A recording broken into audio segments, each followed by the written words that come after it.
What if everything you believed about getting old was wrong?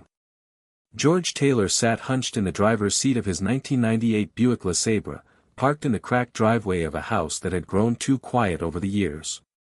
The dashboard lights flickered like a heartbeat fading in and out, a ghost of reliability. He turned the key again. Click. Nothing. Damn thing, he muttered, slapping the wheel, the leather worn thin from years of sun and habit. His knees ached, not just from age but from crouching earlier to look under the hood. Nothing looked out of place, and yet the car refused to cooperate, like his body some mornings, like his life most days. Inside, the television buzzed low in the background, the news anchor's voice flat until it hit a note that made George freeze. Tesla CEO Elon Musk announced today that Robotaxi will begin rolling out across several U.S. cities this month, a shift that many experts believe will make car ownership as obsolete as the landline phone. George turned his head toward the screen. The segment cut to a short video clip, sleek, driverless cars humming quietly through downtown streets, stopping smoothly, doors opening without anyone inside. Elon's voice followed, calm, electric. It's not just about efficiency, he said, it's about freedom. If you can move, you can live. George blinked, unsure why those words lodged in his chest the way they did. Maybe it was the way he said move, as if it had less to do with vehicles and more to do with people. George hadn't moved much in years. Not in any real sense. He lived alone, his wife gone 8 years, his daughter somewhere in Seattle, or was it Portland? They hadn't spoken in nearly 4 Christmases. There was no argument, just silence, the kind that grows louder with time. That night, George sat at his kitchen table eating a microwave chicken pot pie, steam fogging up his glasses. He poked at the crust with his fork and stared at the worn-out flyer pinned to the fridge. Senior bus schedule, Tuesdays and Thursdays only. Elon Musk was talking about freedom, and George couldn't even get to the grocery store except twice a week. He chewed slowly, wondering how life had shrunk into such a narrow path. Once, he had dreams. He used to tinker with engines, built his own go-kart in high school, once talked about converting a gas car to electric before anyone really knew what that meant. But like everything else, his tools, his relationships, his knees, it all just faded. He didn't feel bitter. Just, done.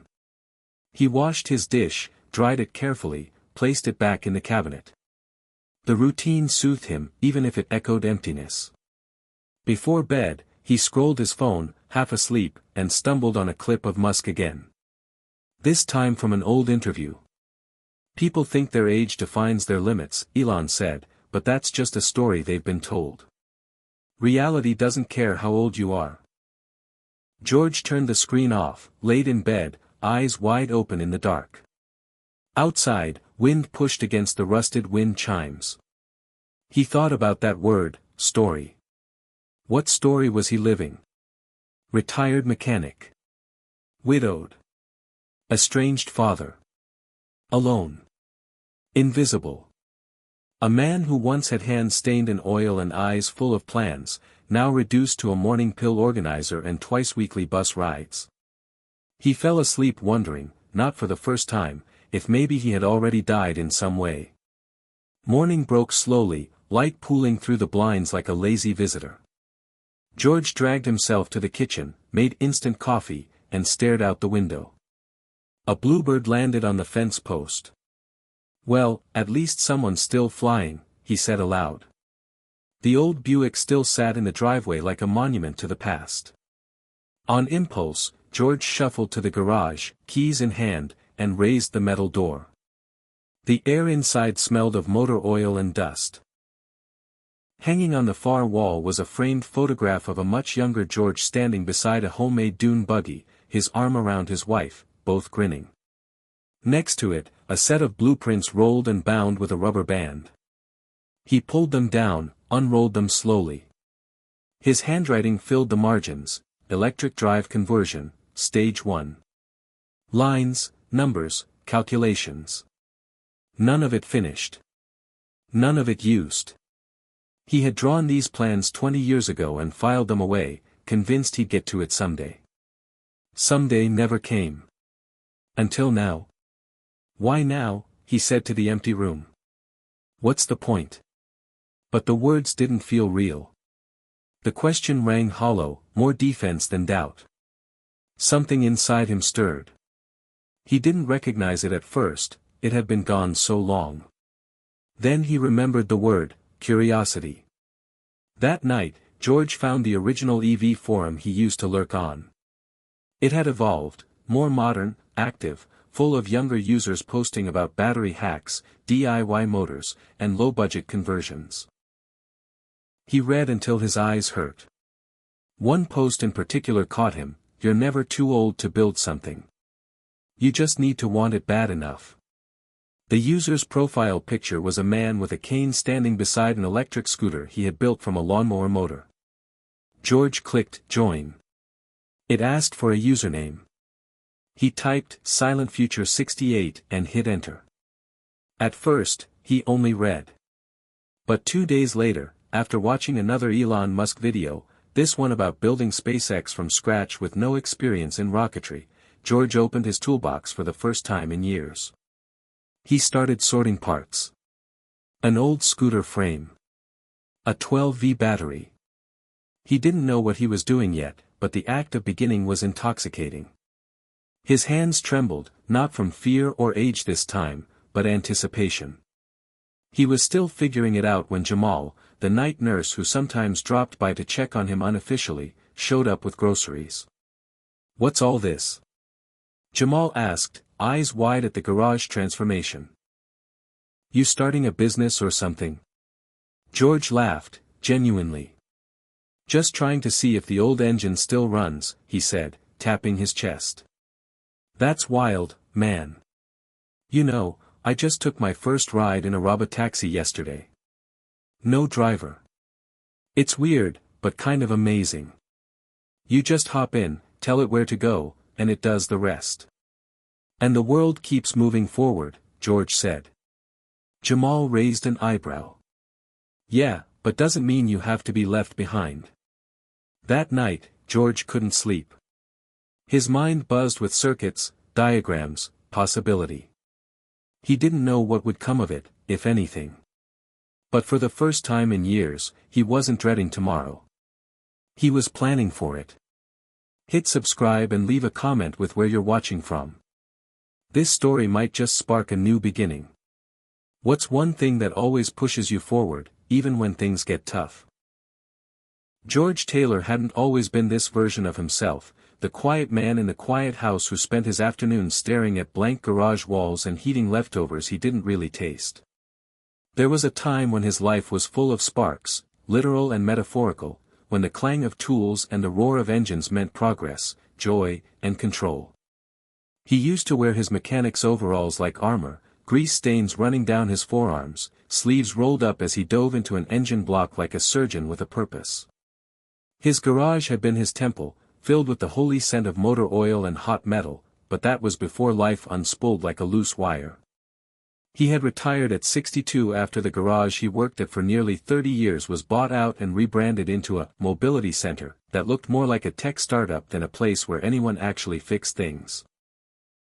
George didn't belong there, not with their tablets and customer lounge cappuccinos, not when he still believed a good mechanic should know what's wrong by sound alone. He took the buyout, shook a few hands, and left quietly, thinking he'd finally get time to work on the electric conversion project he'd started sketching out years ago. That was the plan, anyway. But then Carol got sick. It was slow at first, headaches and fatigue, little things that didn't raise alarms until they couldn't be ignored. The diagnosis came like a blowtorch to ice: lung cancer, advanced, inoperable. George became a full-time caretaker before he ever touched a wrench again. For 2 years, his life shrank to doctors' offices, medication schedules, sleepless nights, and the constant, numbing dread of watching someone you love disappear in front of you. She passed on a Thursday morning, quiet and too soon, holding his hand even though she was too weak to squeeze it. He stopped dreaming after that.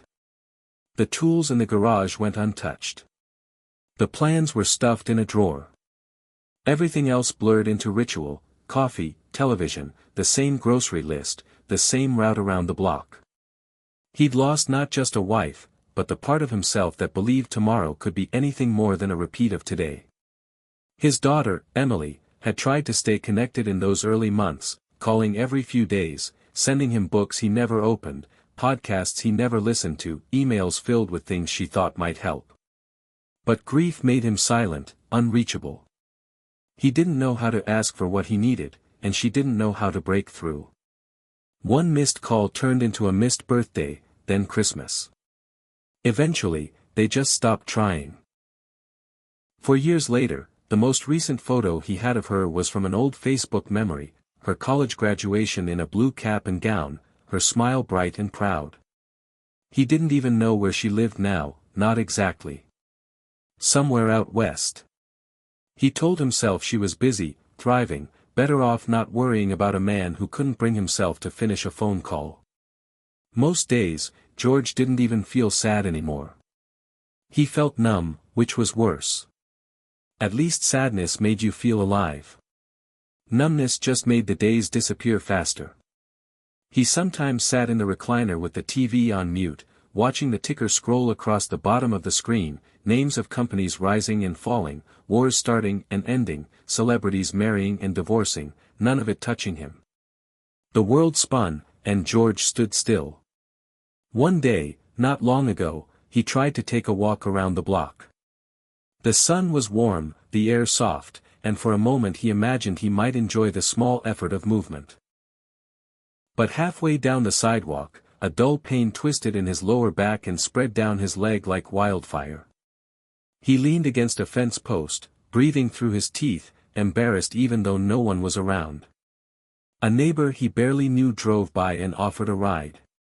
George waved him off, but later admitted to himself that he should have accepted.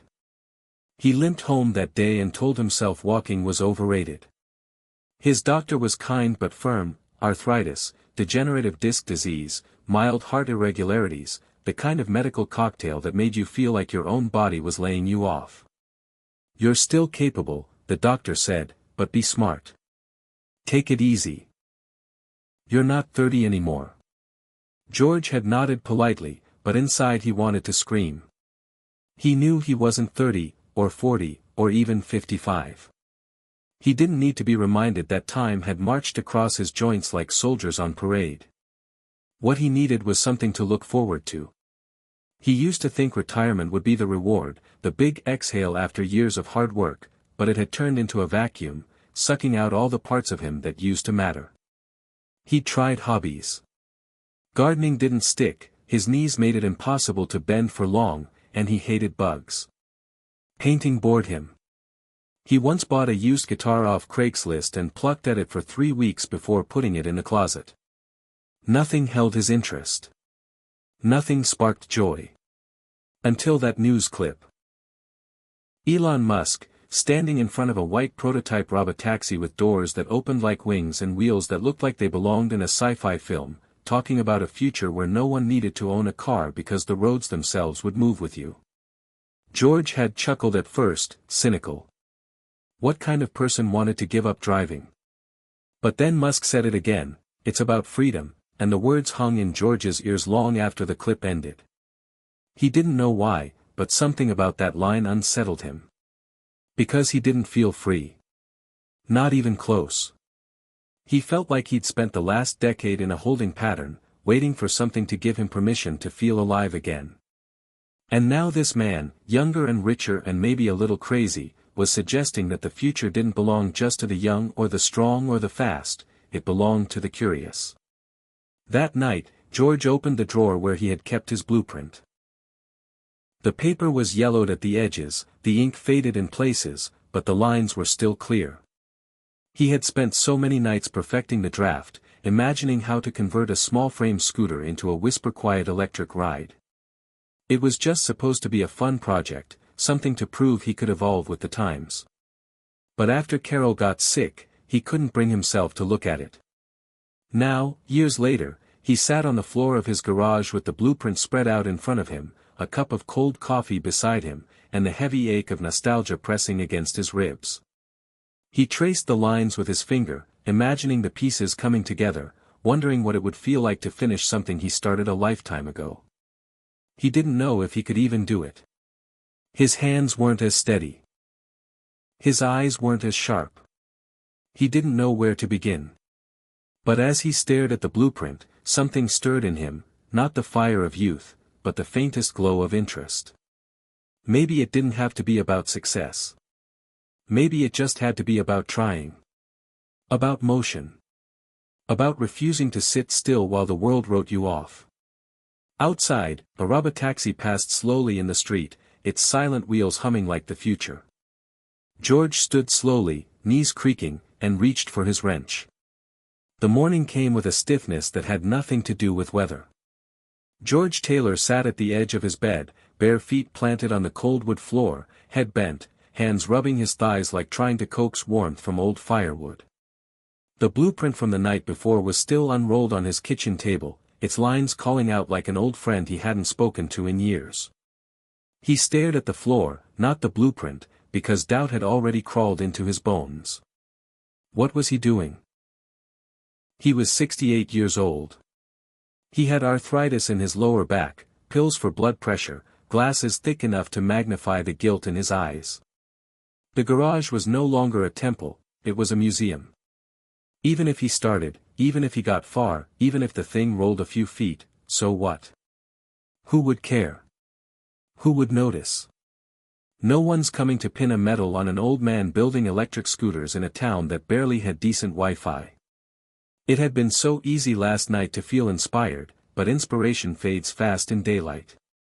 He shuffled into the kitchen, turned on the coffee pot, and stared at the local newspaper someone still delivered out of habit. The headline had nothing to do with him. They never did. More development, more automation, more future. More things that moved without him. He poured his coffee, took a sip, and then dumped the rest down the sink. It tasted burnt, and he didn't feel like pretending otherwise. He walked to the garage with slow feet, flipped on the light, and felt that familiar sting of regret. Dust sat like a second skin on everything. Cobwebs connected the corners. It wasn't a workshop. It was a graveyard. He reached for a socket wrench and tested it in his palm. Still fit. Still heavy. Still real. But his hands were stiffer than he remembered. He closed his fingers around the handle and winced. Last night, he'd told himself it didn't matter how long it took, just that he started. But starting meant facing the truth, and the truth was, he was scared. Not just of failing, but of confirming what he'd feared for years, that the best parts of him were over. He had always told people age didn't define a man. But secretly, he wondered. Age had stolen his wife. Age had stolen his job. Age had stolen the closeness with his daughter. Maybe it had stolen the rest too. He shook his head, disgusted with the self-pity, and dropped the wrench with a loud clink. Then, like a message from nowhere, his phone buzzed in his pocket. It was a video notification. He forgot he'd subscribed to an Elon Musk feed the night before. The title read, "What if your greatest work hasn't happened yet?"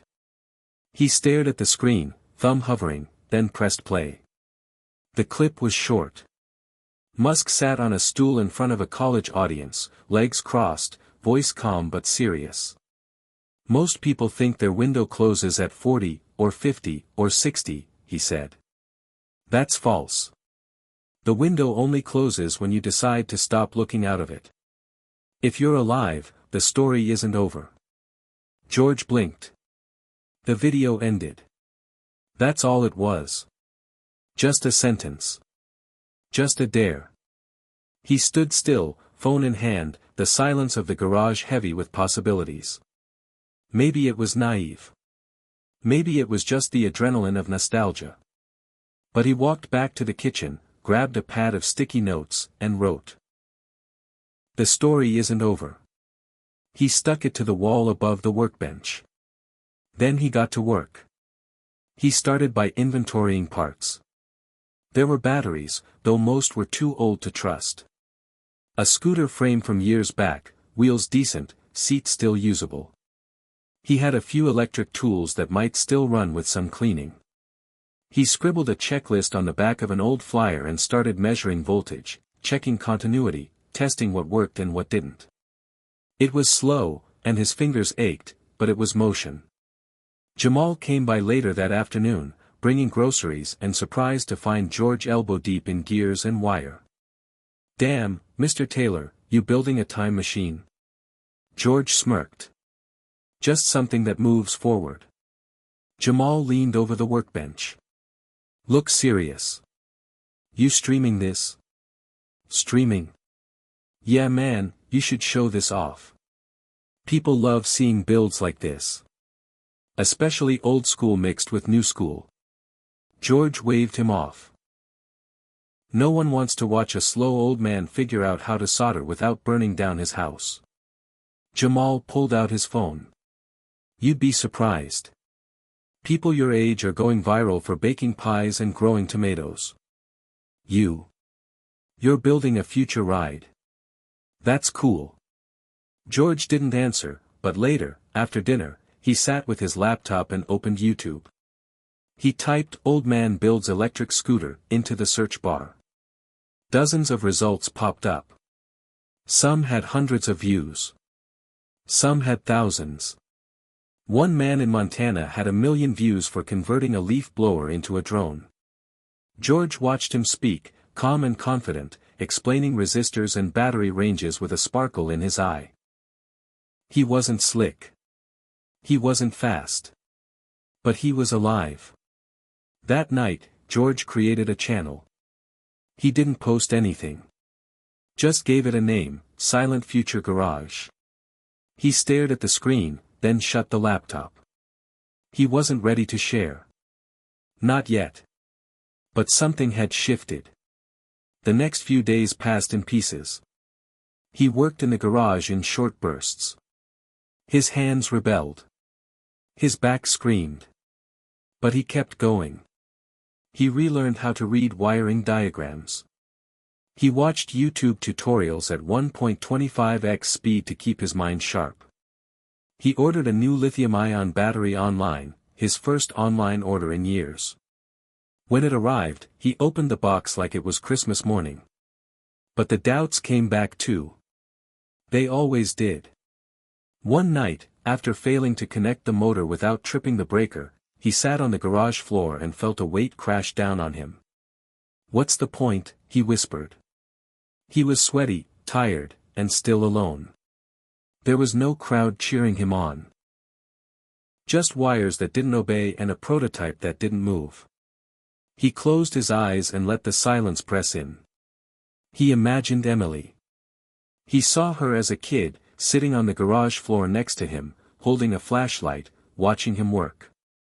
She used to ask questions. So many questions. Why does the belt go there? How come the oil smells like that? Can I build something too? He'd always told her yes. Yes, you can. You can build anything. He opened his eyes, blinking back moisture. Then stood. One more try. He adjusted the connection. Reset the breaker. Recalculated the motor output. Tried again. This time, the motor spun. Not long. Not loud. But it spun. And George laughed. A full, bright, stupid laugh. He was alone in a garage with dust in his nose and tears in his eyes, laughing like a man who had just tasted purpose again. He didn't tell anyone. Not yet. But that night, he posted a photo on his empty YouTube channel. Just a picture of the motor and the caption. "The future makes noise, even when it's quiet." In the morning, the photo had 3 likes. One from a user named @GarageNova. One from someone named Emily T987. And one from Jamal. George stared at the screen. He didn't know if that Emily was his Emily. But maybe. Just maybe. The story wasn't over after all. George Taylor didn't realize how much that one click, the post, the motor, the photo, had changed the temperature of the air in his home. It wasn't just a project now. It was a commitment. A thread pulling him forward through the fog of retirement, loss, and time. That morning, he moved like a man with somewhere to be, though his destination was still the same worn garage out back. There was a ritual to it now: wake up, stretch, shake off the stiffness, pour 1 cup of coffee, black, and walk to the garage door with his hand already on the light switch before he even knew it. His heart still raced a little when he flicked it on, expecting to see the scooter half-gutted, the battery cables coiled like sleeping snakes, the prototype wheel raised slightly off the concrete floor. And there it was, waiting for him like an unfinished sentence, one that now felt less like a hobby and more like a calling. It wasn't just the motor spinning anymore. George had wired the brake system over the weekend, watched 3 hours of tutorials, and realized with a kind of hungry awe that technology had moved far ahead of what he remembered, but not out of reach. What surprised him wasn't how much he'd forgotten but how fast it came back.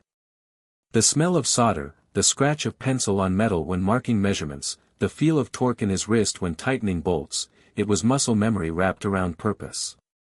He didn't think of it as a comeback. He wasn't trying to impress anyone. Not yet. It was more like lighting a small fire to keep his soul warm. Jamal dropped by again with a 6-pack of electrolyte water and a handful of protein bars. "You've officially graduated to full mad scientist," he said, peeking in at the scooter frame with a look of half awe, half disbelief. "What's next? Jet engines?" George shrugged, but the corners of his mouth turned up. "1 bolt at a time," he said. Jamal lifted a brow. "That's a good line." "That you?" George paused, then said, "Yeah. Think I heard Elon say something close, but I'm claiming it." Jamal grinned. "Put that on a shirt. You're almost ready for TikTok." George laughed, and for the first time in weeks, it wasn't an awkward or self-conscious laugh. It was real, pulled from a well that hadn't gone dry after all. That night, with the garage light still glowing behind him, he sat down at the same kitchen table where the blueprint had once collected dust and opened his laptop again. He clicked over to his YouTube channel. No videos yet. Just the photo. For likes now. Someone named at Age of Electric had commented, "Keep going, man. We need more like you." George stared at the comment for a long time, then clicked reply and typed, "Thanks. I'm trying. Been a long time since I built anything that mattered." Then he hesitated, erased the second sentence, and just left, "Thanks." The next day, something shifted. Not in the world, just in George. He woke up earlier than usual, skipped the coffee, and went straight for his phone. He had 7 notifications. A few likes. A reply from at Age of Electric, "If you're building something, it already matters." That hit him harder than he wanted to admit. The simplicity of it. The truth of it. He thought about Carol then, not in the way he usually did, with weight and ache, but in a new way. In motion. Carol had always believed in action. She used to say, "People think they have to wait for big things to feel alive. But life is in the small starts." That's what this was. A small start. He remembered when he first met her, how they had taken a broken-down VW Beetle and rebuilt it over the course of 3 months, right in her father's barn. She'd learned to drive stick just so she could feel the gears pull under her hands. That Beetle had rusted out a decade ago, but the memory of it drove him now.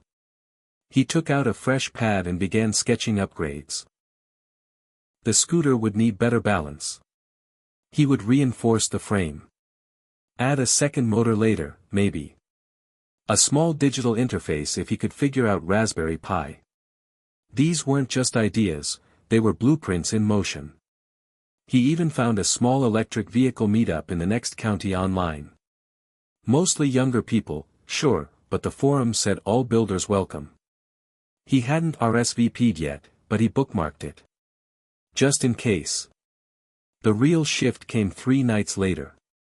He was live streaming quietly, just testing it, more out of curiosity than confidence. The camera sat on a small tripod, pointed at the workbench.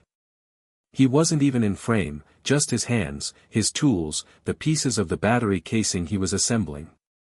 He talked a little. Not much. Just described what he was doing, mentioned a few parts, laughed at himself when the drill slipped.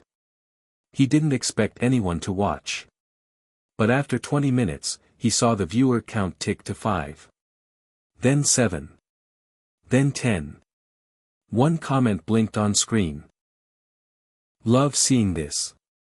My dad would have loved you. Another, can't believe this guy is doing more with a scooter than I've done all year. Then one that froze him, is this the George Taylor who used to work at Madison Auto? George stared at the screen, hand mid-air, breath caught. He typed back, yeah. That was me. Used to be, anyway. The reply came instantly, you fixed my '94 Corolla in 2008. I never forgot it. You were kind. You didn't charge me for labor because I was in college. George blinked. The memory came back like smoke from an old fire. A girl with glasses and a stack of textbooks in the passenger seat. Her muffler had nearly fallen off. She looked terrified, broke, and exhausted. He remembered telling her, don't worry. I've got daughters. I know how hard it is. That moment, long forgotten by him, had stayed with someone else. Still mattered. His hands shook a little as he typed, you made it through college. She responded, yeah. Became an engineer. You helped. Thank you. He ended the stream after that. Not because he was upset. Just full. Overflowing. He sat on the garage floor, leaned back against the wall, and whispered, maybe it did matter. The next day, he got a message from someone named Ellis, the moderator of the EV forum he'd joined. The message read, your live stream was inspiring. We'd love for you to share your build in our community feature series. Interested? George didn't answer right away. He wasn't sure. But then he looked over at the scooter, which now had wheels, a working motor, and a test light glowing like a heartbeat. He thought of Elon's quote from years ago, you don't need to know everything to start. You just need to start.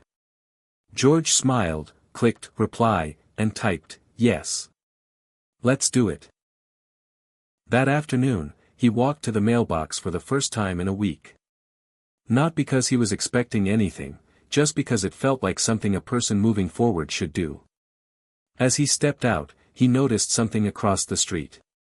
A sleek, silver Robotaxi gliding silently down the block, its lights blinking as it slowed at a stop sign, its glass glistening in the sun. No driver. Just purpose. Just movement. George watched it until it turned the corner and disappeared. Then he looked down at his own machine. Smaller. Louder. Built by hand. And just as full of direction. His fingers still hurt. His back still protested. But something inside him no longer asked, what's the point? Because now he had one. He wasn't just passing time. He was building it. One bolt at a time. It happened on a Wednesday.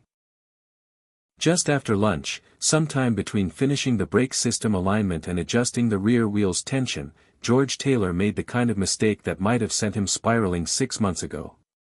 He connected the battery leads in reverse polarity. Not for long, maybe 3 seconds at most. But long enough for smoke to curl up from the controller box, long enough for a pop loud enough to silence the entire garage, and long enough for George's stomach to drop like a stone into a dry well.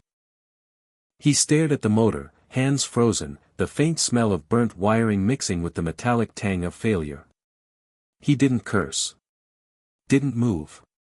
Just breathed through his nose and blinked slowly, like a man deciding between fight and flight, and finding himself stuck in place. If this had happened 6 months ago, or even 6 weeks ago, he probably would have packed it all up, thrown the tools in a drawer, and gone back to the recliner. He would have called it a sign. A message from life that this was all too much. But not today. Today he exhaled and said, out loud, to no one, okay. Let's fix it. And that small sentence, calm, defiant, focused, was the moment he realized he wasn't the same man who had started this. Something had broken, yes. But something inside him had broken open too. He ordered a new controller box online. This time, he paid for 2-day shipping, a luxury he rarely allowed himself. Then he posted an update to his channel, made a mistake today. Fried the controller. Learning the hard way. Not quitting. Within an hour, he had comments. Over a dozen. People telling him they'd done the same. People sharing advice. People cheering him on. One person simply wrote, "No progress without smoke." He liked that. He typed it on a sticky note and added it to the wall above the workbench. His wall of reminders was growing now, a mosaic of notes and phrases that kept him grounded and lit up at the same time. The story isn't over. One bolt at a time. Curiosity beats regret. No progress without smoke. That weekend, the new controller arrived. He handled it like treasure. Took his time. Rewired every connection with a steady hand and a slower heart. Double-checked polarity. Triple-checked voltage. When he powered it up, the motor whirred like a cat stretching in sunlight. Smooth. Responsive. Alive. He didn't cheer. He just nodded to himself and said, better. Then he recorded his first real build log video, face and all. No hiding behind the bench. Just George Taylor, 68 years old, former mechanic, semi-retired, semi-rebuilt, speaking straight into the lens. He explained the project, the scooter, the rebuild, the mistake, the progress. He didn't try to sound cool or smart or impressive. He just told the truth. I'm building this because I want to know I still can, he said. I'm not trying to change the world. Just trying to change mine a little. Then he smiled, almost embarrassed, and added, and hey, maybe if you've been sitting around wondering if it's too late to start something, it's not. It's just not. He posted it. Closed the laptop. Didn't check the views. Went for a walk instead. It was the longest walk he'd taken in over a year. Just 4 blocks. Slow. Careful. But uninterrupted. The sun was warm, and the neighborhood was quiet. He saw 2 Robotaxis glide past him, both whisper quiet, both filled with passengers who didn't make eye contact. That used to make him feel invisible. Not anymore. Not when he knew what was waiting for him in the garage. When he got home, he opened his laptop and blinked in disbelief. His video had over 6,000 views. 150 comments. Over 100 subscribers. People were tagging friends. People were sharing it. Someone had posted it on Reddit. Another user wrote, Elon would love this guy. And someone replied, Elon doesn't just build rockets. He builds sparks in people like this. George reread that comment a dozen times. Not because he believed it. Not fully. But because it hinted at something he'd started to feel, that maybe this thing he was building, this small act of motion, had become more than just his. That night, he received an email. From Emily. The subject line was just one word, Dad. He clicked it with a heartbeat he hadn't felt in years. Her message was short. I saw your video. I cried. I don't know what happened between us, not really, but I miss you. I'm proud of you. Can we talk? He stared at the screen, breath held, eyes burning. He didn't write back right away. He just whispered, thank you, to the empty room, to the screen, to the garage, to the future, to Elon, maybe, or maybe just to the part of himself that had refused to give up. He walked into the garage that night and sat beside the scooter. It was nearly done. The seat was reinforced. The wheels balanced. The system calibrated. All that remained was a test ride. He checked the brakes. The throttle. Adjusted the mirrors. Pulled out a small GoPro Jamal had loaned him. "You're gonna want to record this," Jamal had said, grinning. "First rides are like first steps." Historical. The next morning, he rolled the scooter out of the garage. The sun was sharp, sky clear. No wind. Just the hum of anticipation. He mounted the scooter, hands on the bars, and took a deep breath. "This is it," he whispered. Then, he turned the throttle. The scooter surged forward, not fast, not reckless, but smooth, steady, obedient. The wheels gripped the pavement. The brakes responded perfectly. The motor hummed like a satisfied cat. He rode down the street and back again. 10 blocks total. He waved at a kid on a porch. Nodded at a man walking his dog. Passed a Robotaxi and felt taller than he had in years. When he pulled back into the driveway, Jamal was waiting, camera in hand, clapping like George had just crossed a finish line. "You did it," Jamal said. George took off his helmet and laughed. "Yeah," he said. "I guess I did." He uploaded the video that afternoon. Titled it, "First Ride." Built it myself. 68 and just getting started. In 2 days, it hit 40,000 views. A local newspaper emailed him for an interview. A woman from a podcast called Late Bloomers wanted to talk to him. A startup in Seattle offered to send him parts for future builds. But none of that meant as much as the second email from Emily. "Can I come visit?" she wrote. "I want to see the garage." He typed back, "I want that too. Come home." Then he sat in the garage again, alone, heart full, and whispered, "Thank you, Elon." He didn't mean it in a fanboy way. Not really. It wasn't even about the Robotaxi. It was about the idea. The challenge. The spark. Because Elon had once said something that stuck: if something is important enough, even if the odds are against you, you should still do it. George had taken that to heart. He wasn't trying to change the world. But he'd changed his. And maybe, just maybe, helped someone else change theirs too. She pulled into the driveway in a silver crossover with California plates and a bumper sticker that read, "Plant more trees." George saw her through the kitchen window and froze, the dish towel still in his hands. He hadn't seen Emily in person in almost 6 years. Time hadn't erased her face, it just softened the edges, matured her expression, added a quiet depth to her eyes that hadn't been there when she was 30. She stepped out of the car, cautious but smiling, and George stepped onto the porch with hands that didn't know whether to wave or open for a hug. She made the decision for him, closing the distance with short, steady steps and wrapping her arms around him like nothing had ever broken. "Hi, Dad," she whispered. His throat clenched too tight to speak, so he just nodded and held her, one hand on her back, the other in her hair, and let the moment mend what silence had frayed. Inside, over coffee and slices of banana bread he'd picked up from the bakery that morning, they talked, awkward at first, like strangers trying to remember an old language, but warming with each shared memory, each laugh, each pause that didn't feel like a wound anymore. Emily asked about the scooter. George smiled. "It's in the garage. Want to see it?" She nodded, eyes shining, and followed him out.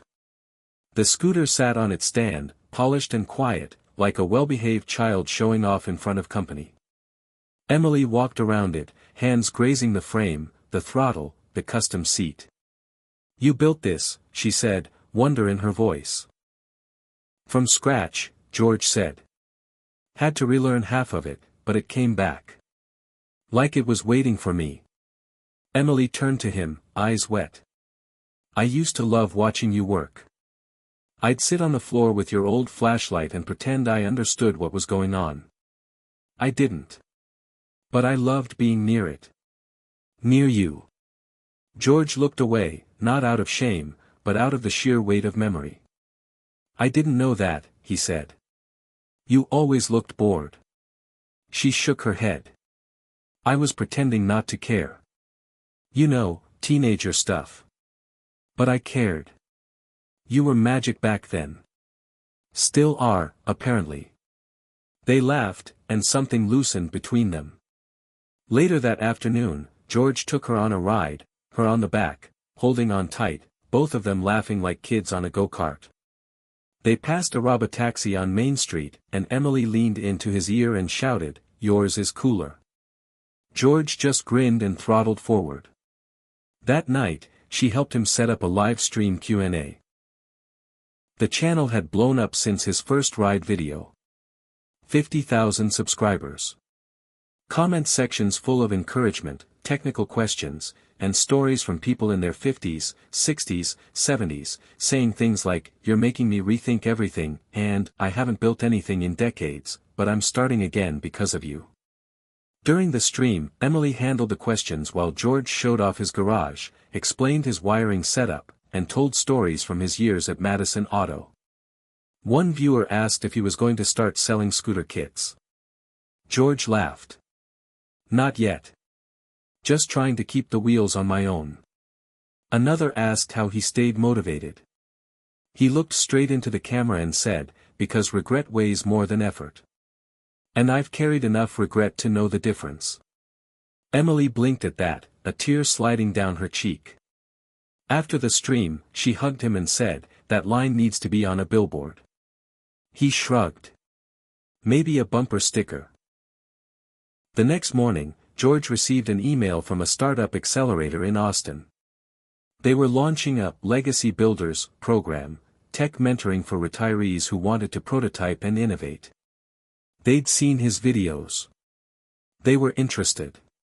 Did he want to fly out and give a short talk? All expenses paid. George stared at the screen for a long time. Him. A talk. In Austin. He hadn't flown anywhere in over 10 years. The idea terrified him. But another email landed minutes later. Subject line, "You made our dad believe again." It was from a woman named Kara. Her father, 73, had been following George's build since the first video. Hadn't touched his tools in years. Used to be an electrician. After watching George's live stream, he'd gone out to the garage and wired up a wind-powered phone charger using scrap parts. Sent a photo to all his kids. Smiled for the first time in months. George reread the email 3 times. Then clicked reply to the Austin invite and wrote, "Count me in." Emily offered to fly with him. "I'll be your assistant," she said. "And your bodyguard, in case any tech bros get aggressive." He packed his old denim jacket, a fresh pair of sneakers, and a notebook full of ideas. The talk wasn't fancy. No slides. No laser pointers. Just George standing on a simple stage in front of a room full of young entrepreneurs and older builders, telling the story of a man who thought he was finished until he realized the future still had space for him. He ended with, "We talk a lot about innovation like it belongs to the young. But I think innovation belongs to the hungry. And I got hungry again. That's all." Standing ovation.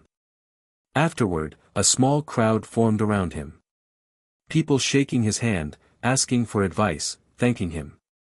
One woman in her 60s hugged him and said, "You reminded me that I'm still allowed to matter." That line stuck with him. More than the applause. More than the lights.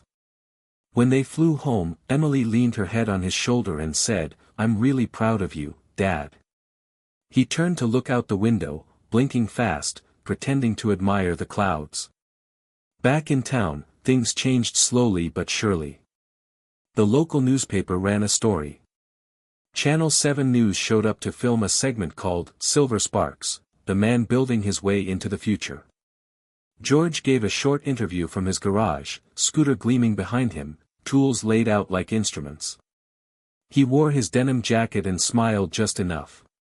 A week later, a small envelope arrived from Tesla. Inside was a note, handwritten, "Keep going. We need more people who build with soul. M." No return address. No stamp beyond a Tesla logo. Just that. George framed it. Hung it next to his first blueprint. The scooter was done, but the work had only begun. People started sending him old parts, busted scooters, out-of-date kits. George fixed them, cleaned them, mailed them back. Then started hosting Sunday build days in his garage. People came. Locals. Retirees. Teens. A boy named Luke, 14, who wanted to build an electric go-kart. A woman named Darlene, 65, who hadn't touched a wrench since her husband died but now showed up every week in overalls with her hair tied back. They built together. Learned together. Talked. Laughed. Lived. George called it the quiet workshop. No pressure. No deadlines. Just motion. Just purpose. One afternoon, as he wiped grease off his hands and watched Darlene teach Luke how to read a voltmeter, he whispered to himself, "This is the legacy. Not the scooter. Not the views.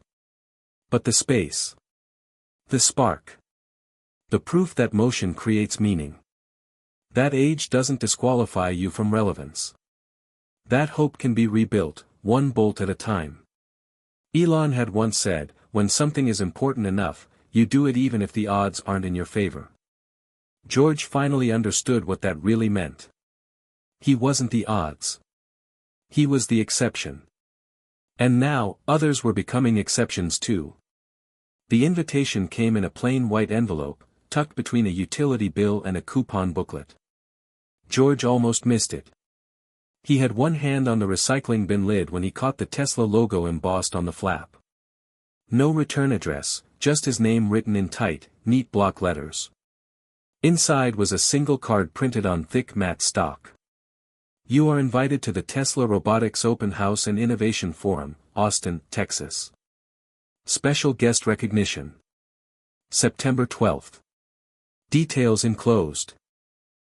There was no RSVP number, no explanation, just a QR code and a quiet confidence in the message. George sat down at the kitchen table and stared at it for a long time. It felt like a prank at first, like someone online was messing with him. But when he scanned the code, a private portal opened, his name pre-filled, his photo already attached, a guest itinerary with his name under the "Featured Innovators" heading. Emily peeked over his shoulder, lips parting. "Dad, is this real?" George just nodded, slowly. "I think it is." She leaned in. "Tesla's inviting you. You. To their headquarters." He looked back down at the paper, not smiling yet, more stunned than anything else. "I guess that video really did travel." She squeezed his shoulder. "No, Dad. You did. He flew out the following week. Tesla covered the ticket. A driver met him at the airport. Not a regular one, a Robotaxi. Sleek, white, polished like a sci-fi spaceship, but George noticed the little human touches too. The personalized welcome message on the dash display, the soft hum of ambient jazz playing as he rode past the skyline. It didn't feel cold. It felt intentional. Like someone had thought about the experience, not just the efficiency. The campus was a city of glass and sun, all sharp angles and wide open spaces. Young people zipped around on scooters and electric bikes. Drones hovered. Solar panels stretched like wings above the buildings. But it wasn't the tech that impressed George, it was the energy. The buzz. The quiet sense that something important was always about to happen. He was shown to a smaller conference room with a panoramic view of the city. Inside, 10 others sat at a long oval table, men and women of all ages, some in jeans and hoodies, some in suits, all with laptops open and eyes bright. The moderator, a woman named Mia in a crisp black jumpsuit, stood and introduced the session. Today, we're looking at innovation from all directions, including the one most often overlooked, experience. We have with us Mr. George Taylor, whose scooter project has inspired tens of thousands and ignited a movement of second-act creators. George blinked. A movement? She smiled. Yes, sir. You've started something real. He wasn't sure what to say, so he nodded and gave a small wave, and they all clapped. The rest of the forum was surreal. Engineers in their 20s asking him about battery configurations. A venture capitalist in his 30s wanting to collaborate on a senior tech incubator. A Tesla hardware designer inviting him to visit the prototyping lab. They weren't humoring him. They weren't being nice. They were listening. Asking. Respecting. George felt his shoulders straighten, his breath deepen. Not from pride, but from recognition. It had been a long time since anyone had looked at him like that, as someone building toward the future, not surviving in the past. At lunch, he found himself seated across from a man with sandy hair, black t-shirt, and an intensity that filled the space even when he said nothing. George froze. Elon Musk looked up from his plate and smiled. George Taylor, he said, like he already knew him. You've been busy. George coughed into his hand, trying to keep his voice steady. Trying to keep up with you. Elon chuckled. I don't recommend it. It's a dangerous habit. They talked for 20 minutes. Not about money, not about viral videos, not even about Tesla. They talked about momentum. About what it feels like to start over when the world's already told you it's too late. George told him about the scooter. The live stream. The garage. The Sunday workshops. Elon listened, nodded, then said, what you've done is important. Not because it's a scooter. Because it's proof. That reinvention isn't just for the young. He leaned in. The future needs people who've lived through more than one version of the world. You're one of them. George didn't know what to say, so he just muttered, thank you. Elon smiled. Keep building. The world's not finished with you yet. When George flew home 2 days later, he wasn't thinking about fame or opportunity. He was thinking about responsibility. If people were watching, really watching, then he had to make sure the spark didn't go out. He doubled down on the quiet workshop. Turned it into a weekly gathering. Bought 2 more workbenches. Jamal helped install more lighting. Emily helped design a logo. They printed it on small badges that read, Builder. No expiration date. George started a series of instructional videos. Not just build logs, but actual walkthroughs. How to solder. How to read schematics. How to build a battery pack safely. He spoke slowly, clearly, like a friend explaining over coffee. The videos caught fire. Facebook groups formed. Retired mechanics from Kansas. Former engineers from Atlanta. Single moms rebuilding mopeds in Arizona. Even a 91-year-old retired Boeing technician who posted a video of his homemade solar scooter and said, George made me brave again. The stories flooded in. George printed them out, taped them to the garage walls. One entire corner was now covered in messages. Thanks to you, my hands remember. Started with your video. Now my grandson and I are building a trike together. You gave me a reason to go back out there. People began calling it the Taylor effect. George didn't love that. He didn't want to be a brand. But Emily told him, it's not about you, Dad. It's about what you represent. And he started to see it. He wasn't the hero in everyone's story, but he was the reminder. That maybe the chapter wasn't over. That maybe the page could still turn. Robotaxis became more common. You could barely walk 5 minutes in town without seeing one. George respected them. Quiet, safe, efficient. But more and more, he noticed something else too, people walking again. Scootering. Biking. Tinkering. It was like something had shifted beneath the tech. As if all this automation made people crave hands-on things again. Real things. Built things. George started to dream bigger. A workshop network. Maybe a build center in every state. Retired tradespeople teaching kids. Seniors learning CAD design. A future where the old and the new weren't in competition, but in conversation. At night, when the house was quiet and the garage lights dimmed, George would stand in the doorway and watch the scooter glint under the single bulb. It wasn't just metal anymore. It was proof. That motion is meaning. That a life rebuilt is just as powerful as one newly born. That age doesn't cancel creativity, it refines it. One evening, he sat down and recorded a new video. Just him, his face close to the lens. If you're watching this and you've been telling yourself it's too late, stop. If you've got a pair of hands and a little curiosity, that's enough. Don't wait for someone to give you permission to matter. You already do. Build something. Start small. But start. He ended the video with a smile. Not polished. Not perfect. But real. And when he posted it, he didn't refresh the page once. He just went to the garage, pulled out a new frame, and started sketching something new.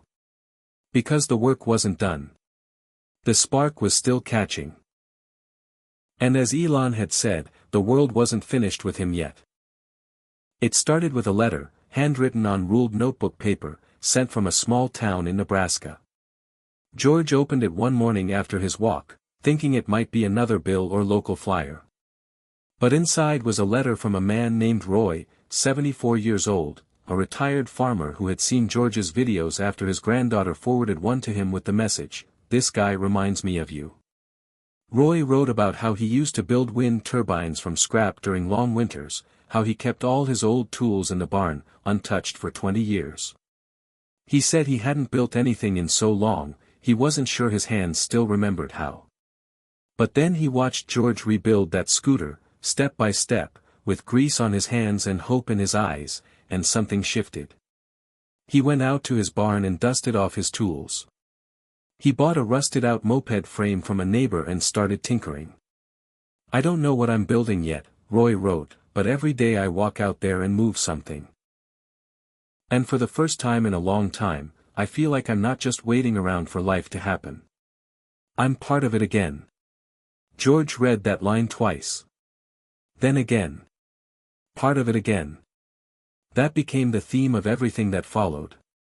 Because Roy wasn't alone. The letters turned into emails.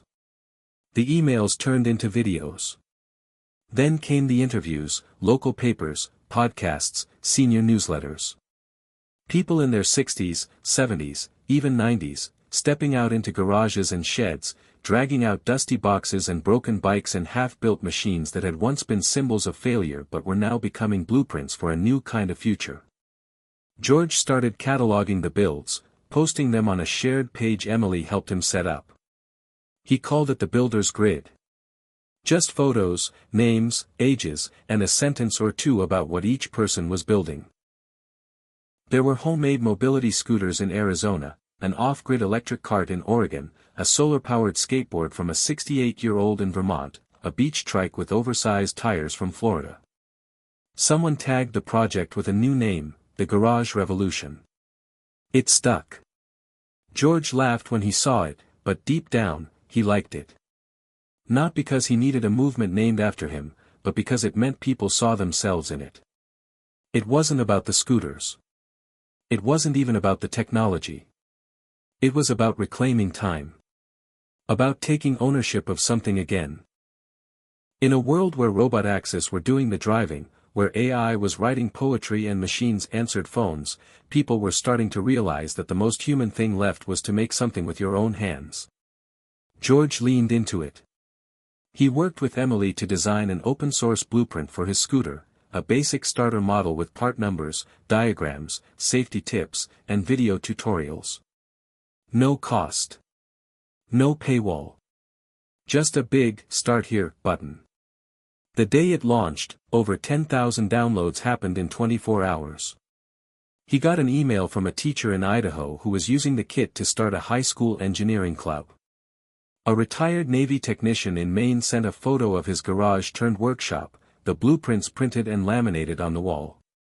One comment on the site read, "You made aging look like the beginning of something instead of the end." That comment went viral. Even got quoted on a billboard in Chicago. George didn't know what to say about it, so he didn't. He just kept building. Sundays at the quiet workshop grew into full weekends. Local businesses started donating tools. A former GM engineer drove 3 hours just to spend a Saturday helping others wire their projects. Kids came too, teenagers who'd never held a wrench before, now learning from grandparents who'd thought they were done teaching anything new. There was something sacred in it. The smell of sawdust and solder. The hum of shared effort. The sound of laughter over the click of socket wrenches. It was community disguised as craft. Hope disguised as hardware.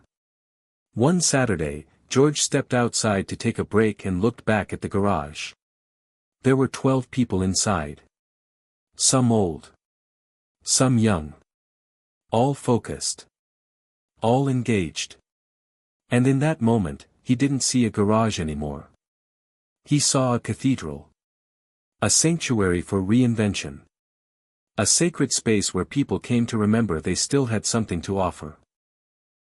That night, after everyone left, he pulled out a fresh notebook and scribbled at the top of a new page, Garage 2.0, Scalable Model. Because it was time to think bigger. Not for profit. Not for fame. But because too many people were asking, is there something like this near me? And he didn't want to keep saying no. The next 3 months became a blur of blueprints, video calls, and logistics. Emily took the lead on operations. Jamal helped design a mobile app for coordination. They called it the Spark Network. A place where anyone, anywhere, could find a local garage, connect with other builders, or volunteer to teach. George was stunned by the response. Within 6 weeks, there were over 50 requests to start local chapters. Not all garages. Some were empty retail spaces. Some were donated sheds. One was an old train car turned workshop. The only requirement was power, tools, and people willing to show up. And they did. By the end of the year, Spark Network had 67 hubs. All grassroots. All growing. George recorded a video to mark the milestone. He sat in his garage, now equipped with a custom sign that read, Spark Foundry, Madison, and spoke quietly into the camera. I started this in silence. I didn't know anyone was watching. But I think the truth is, we've all been waiting for someone to go first. So if you're watching this, maybe it's your turn. Your turn to build. Your turn to teach. Your turn to show someone else that it's not too late. This isn't just about tools. It's about time. And what we do with the time we have left. That video became the launch anthem of the movement. It played at the first National Spark Gathering, held in an old airplane hangar in Colorado Springs. Over 200 builders showed up. They brought their projects, their stories, their children and grandchildren. They camped out, swapped parts, told stories, laughed over campfires. George gave the opening speech. No teleprompter. Just a note card with one sentence written on it, "We're not here to prove we're young again, we're here to prove we were never done." When he said that line, the crowd stood and clapped for a full minute. Not because of him. Because of themselves. Because every one of them had known what it felt like to be invisible, and now, suddenly, they weren't. Back home, George hung a photo from the event in his garage. Everyone standing together, grease-stained and proud, like the cast of some long-lost movie about comeback heroes. Under it, he taped another sticky note. Just 3 words. Still in motion. And that's how he felt. Every day. Still moving. Still learning. Still proving that age wasn't the edge of possibility, it was just the beginning of a longer road. The first time one of the Robotaxis broke down right outside his house, George didn't think much of it. Just a glitch, he figured. The white, driverless capsule had pulled halfway to the curb, made a strange clicking noise, and stopped dead in its lane like a deer in headlights. No smoke. No hazard lights. Just silence and stillness, like a machine that suddenly forgot how to be alive.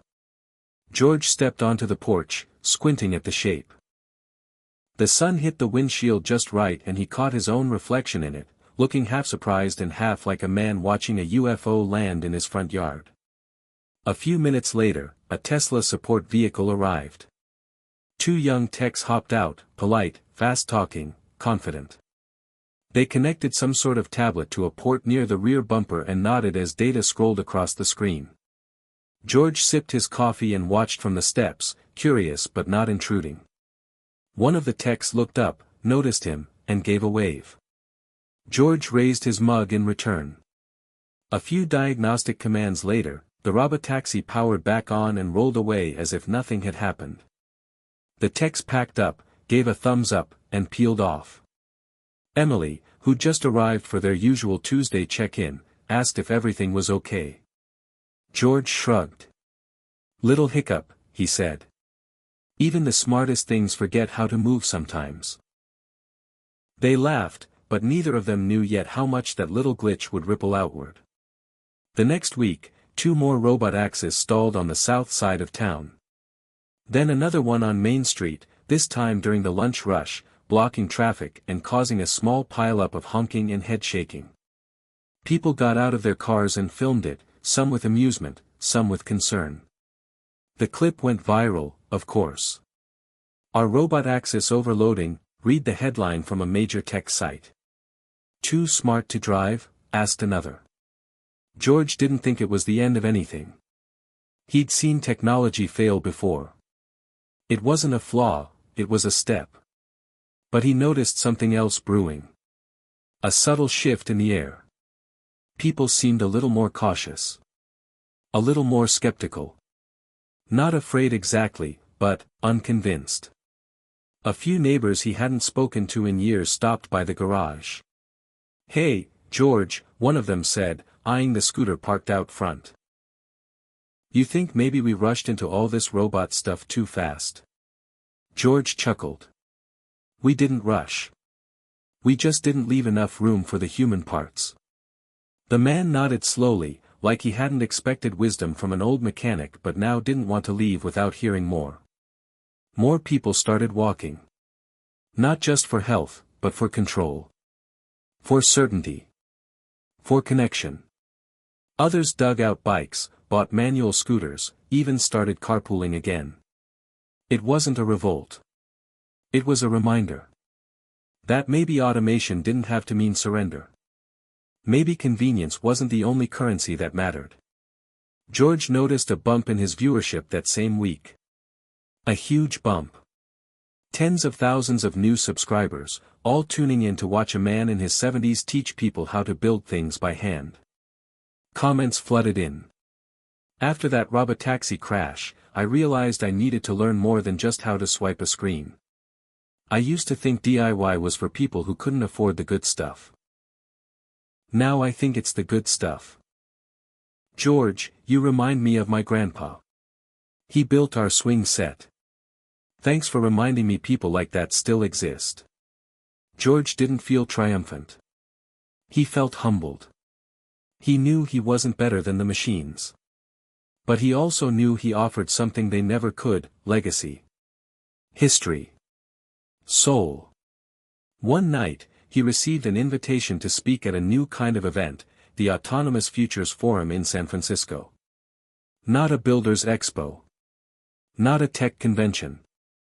A meeting of thinkers, engineers, philosophers, futurists, even artists, gathered to ask one collective question: what happens when we automate too much?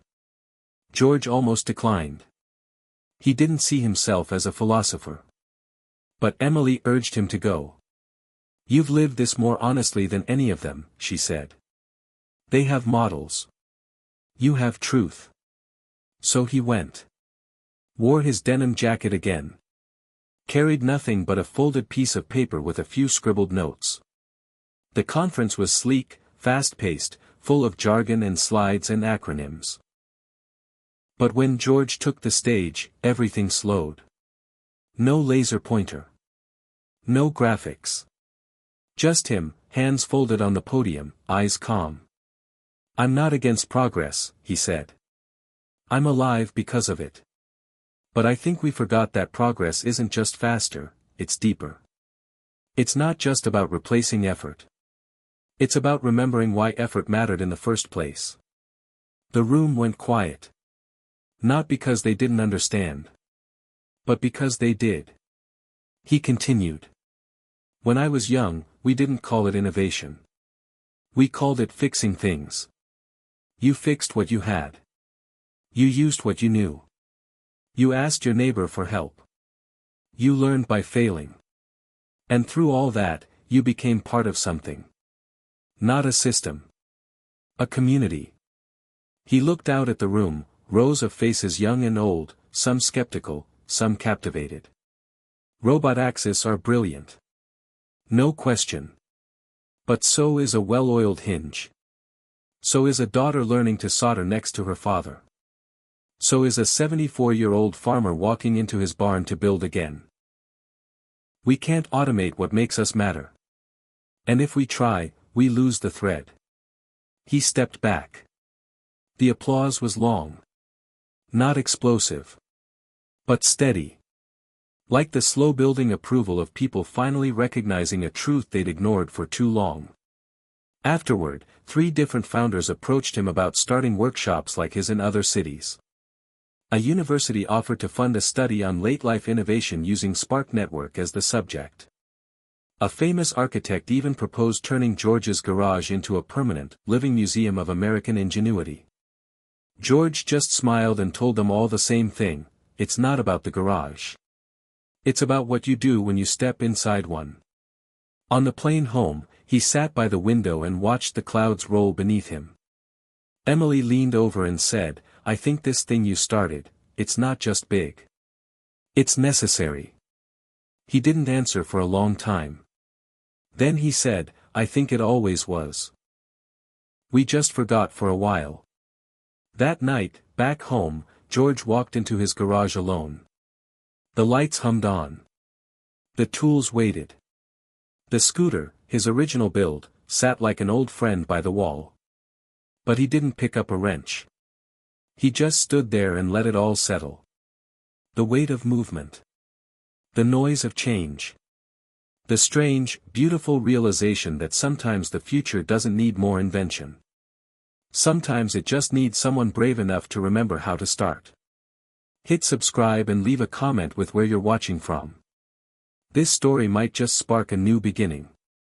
What's one thing that always pushes you forward, even when things get tough? George didn't expect to cry in the middle of a hardware store, but that's exactly what happened on a gray Thursday morning in October.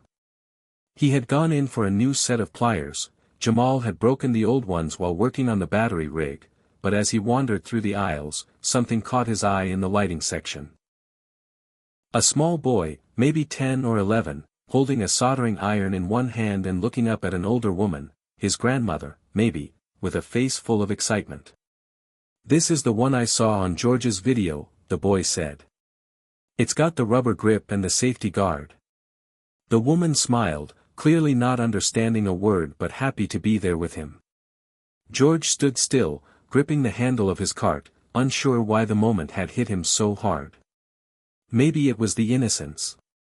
Maybe it was the generational thread, the grandmother who probably thought soldering was a job for factory workers now standing in an aisle with her grandson talking about YouTube tutorials and lithium circuits. Maybe it was the realization that he was in the story now, not just watching from the sidelines. He wiped his eyes with the sleeve of his flannel shirt, took a deep breath, and made his way toward checkout. On the way out, an employee recognized him. "Hey, you're the scooter guy, right? The garage guy?" George nodded sheepishly. The man held out his hand. "My dad watches your videos. He's 74. Didn't touch a tool for 10 years. Now he's rebuilding our lawnmower into some kind of Frankenstein solar rig. You woke him up. So thanks." George shook his hand, heart swelling, and walked out into the parking lot where the sun had started to pierce through the clouds. Back at the garage, he found 3 new packages waiting at the door. Parts donations, again. People from all over the country were shipping him their old components, extra motors, unused solar panels, cracked casings, and even a half-built robot someone from Texas just couldn't finish. There was a note taped to one box that read, "Maybe this is junk. But maybe you'll find something worth saving." George smiled. He always did. The concept of junk had shifted for him entirely. Nothing was useless. Everything was raw material. Especially people. That afternoon, Jamal came by with big news. He'd applied to an engineering program and got accepted, with a scholarship. "They asked for a portfolio," Jamal said, grinning. "I sent them our scooter videos." George clapped him on the back so hard the kid staggered. "You're gonna do great," he said. "Just don't forget about us when you're off building robot limbs for astronauts." Jamal laughed. "I'll come back and teach the next batch. Promise." It was moments like that, small victories wrapped in grease and laughter. That reminded George of why he kept going. Not for attention. Not for applause. But for motion. For forward. He'd started planning an even bigger initiative, something that made his hands shake when he spoke about it out loud. A national conference. For second-act builders. Not a flashy tech expo, not a youth-focused maker fair. A gathering of people over 50 who were learning, building, failing, laughing, starting over. He wanted panels and demos and keynote talks and hands-on workshops. He wanted people who'd worked in coal mines and classrooms and call centers to come teach what they knew. He wanted to blow the lid off the idea that innovation belonged only to the young. Emily helped him file the nonprofit paperwork. They called it Reignite. Just one word. No subtitle. No explanation. Just a simple command that held a universe inside it. The response, once again, was overwhelming. Over 3,000 people signed up within the first 2 weeks. Some just to attend. Many more to speak or teach. One woman from Oregon wrote, "I taught middle school science for 38 years. I thought I was done. But now I'm designing prosthetics out of recycled bike parts. I want to show people how." George read that line over and over again, "I thought I was done." It echoed through him like a hymn.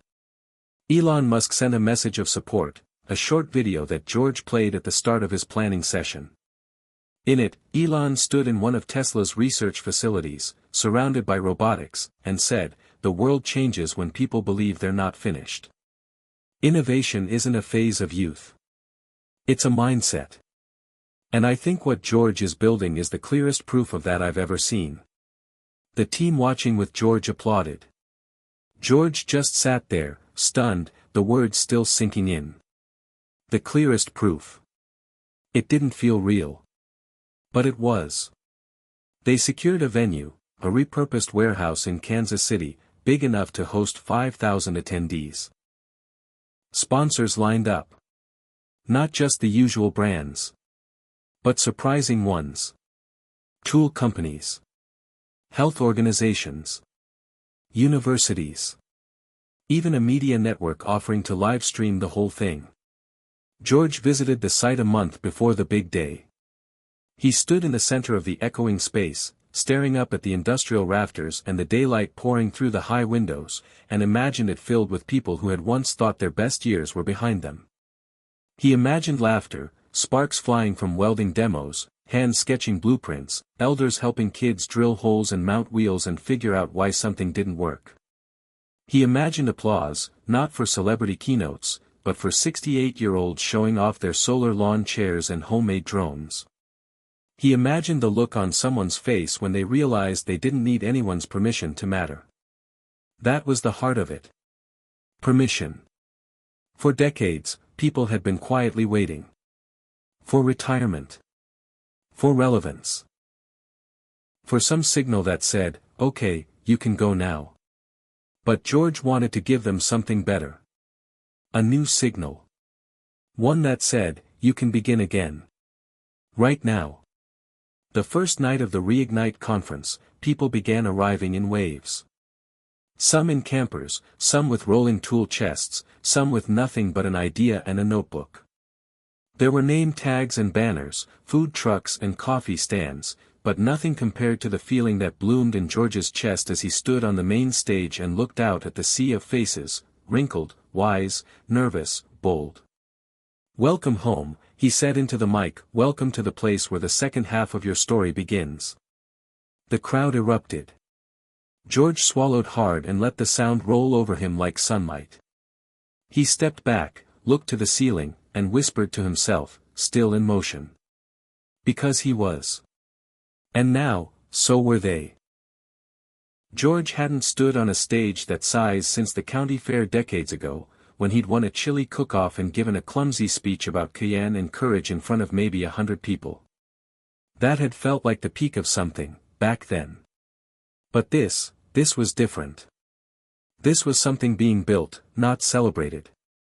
The Reignite conference was already buzzing before George stepped onto the main stage for the keynote panel, and it wasn't because of him. It was because the place was alive. Tables covered in circuit boards and half-assembled solar-powered scooters. Elders with grease on their hands showing teenagers how to read voltage meters. Former factory workers drawing schematics beside former teachers learning CAD software. A 63-year-old woman from Cleveland built a fully functional hydroponic garden in a suitcase. A 77-year-old man from South Carolina brought a custom-built walking cane with built-in LED lights, a GPS chip, and a Bluetooth speaker that played Miles Davis when tapped twice. George watched it all with a quiet awe, realizing he was no longer the spark. He was now the torch being passed. When the panel began, George was seated between a roboticist in her 30s from MIT and a retired aerospace engineer named Milton who was 84 and sharp as a tack. The topic, the value of lived experience in the age of automation. George didn't have charts or slides, just a few sentences scribbled on a napkin and the steady sense that he didn't have to prove anything anymore, he just had to tell the truth. The moderator, a young journalist with bright eyes and a nervous energy, asked, "George, you've become something of a movement leader in the maker space, especially for older generations. Why now? Why did this ignite at this moment in history?" George smiled. Because people have been waiting for permission. Waiting to matter again. Waiting to be told they're still allowed to begin. A soft murmur rolled through the crowd. Milton chimed in, saying, "The problem isn't that old people stop creating. It's that the world stops asking them to. We used to pass things down, skills, wisdom, calluses. But somewhere along the way, we replaced experience with efficiency." The roboticist nodded, adding, "And in doing that, we also lost resilience. We build smarter machines, but we forget that wisdom is earned, not programmed." George looked out at the audience and said, "You can automate driving, sure. But you can't automate the feeling of building something with your own two hands and then riding it down the road, wind in your face, knowing every bolt was tightened by someone who still believes they have time." The applause that followed was long and honest. No flash. No hype. Just the sound of people recognizing a truth they'd buried under years of self-doubt. After the panel, George wandered the main floor of the conference center. People kept stopping him. Not just to say thank you, but to share. A man showed him a picture of the boat he and his father were restoring. A woman in a mobility scooter handed him a flash drive filled with 3D, printable parts for ergonomic handles, for people with arthritis, she explained. I figured if I need it, someone else probably does too. George collected the stories like heirlooms. Treasured each one. That night, over dinner with Emily and Jamal and a few other team members, George reflected on something Elon had said during one of their first conversations. The future needs people who've lived through more than one version of the world. He understood it more now. It wasn't just about invention. It was about memory. About what survives the upgrades. About how an old man in a garage could teach a world obsessed with speed how to slow down long enough to build something that lasts. On the second day of the conference, a session was held called Hacking the Robotaxi, Reclaiming Personal Mobility. It wasn't anti-technology, it was about balance. The panel included engineers, ethicists, and two older makers who had modified Robotaxi pods for personal use, adding voice-activated comfort features for people with Parkinson's, installing modular interiors for caregivers, even designing artistic wraps to make the pods feel less sterile. George listened from the back of the room, impressed. These weren't complaints about losing the driver's seat. These were blueprints for adaptation. Nobody wanted to stop the future. They just wanted a seat in it. And that, George thought, was the point. For so long, the promise of automation had felt like exile for older generations. A quiet message. Thanks for getting us here. We'll take it from here. But now, that message was being rewritten. Not through protest. Through participation. Through presence. Through people like Roy from Nebraska, who showed up with a prototype of a solar-powered plow made from salvaged farm equipment. Through Carla from New Jersey, who taught a workshop on creating assistive devices for stroke survivors using 3D, printed parts and Velcro. Through Jamal, who spent hours teaching retired welders how to use digital calipers and upload designs to the Spark network. George stood at the edge of the room, arms crossed, heart full. The future was happening, yes. But for the first time in a long time, it wasn't leaving people behind. It was inviting them in. On the final night, during a closing celebration under strings of lights in the open-air courtyard, George gave one last speech. Nothing formal. Just a few words, from a small wooden stage. I want to thank every person who walked through these doors believing they were too old to begin again, and left with something in their hands and something on their mind. This conference wasn't about nostalgia. It wasn't about clinging to the past. It was about realizing that relevance doesn't expire.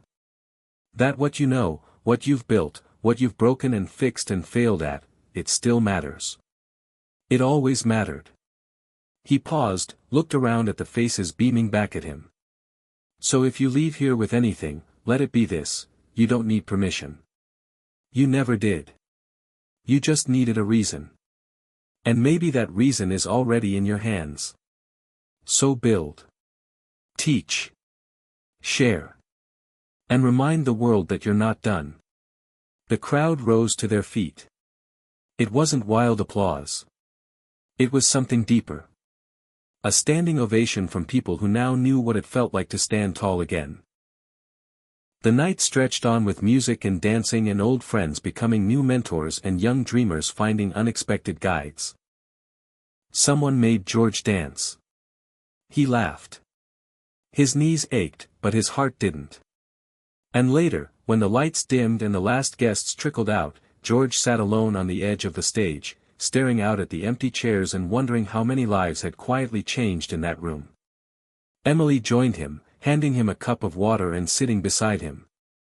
You realize what you've done, right? She asked. George shook his head. I didn't do it. They did. I just held the door. She rested her head on his shoulder. Yeah, but someone had to open it first. He looked up at the stars peeking through the rafters. Somewhere in the world, another Robotaxi was gliding silently down a road. Somewhere else, another old man was picking up a wrench. Both were part of the same story now.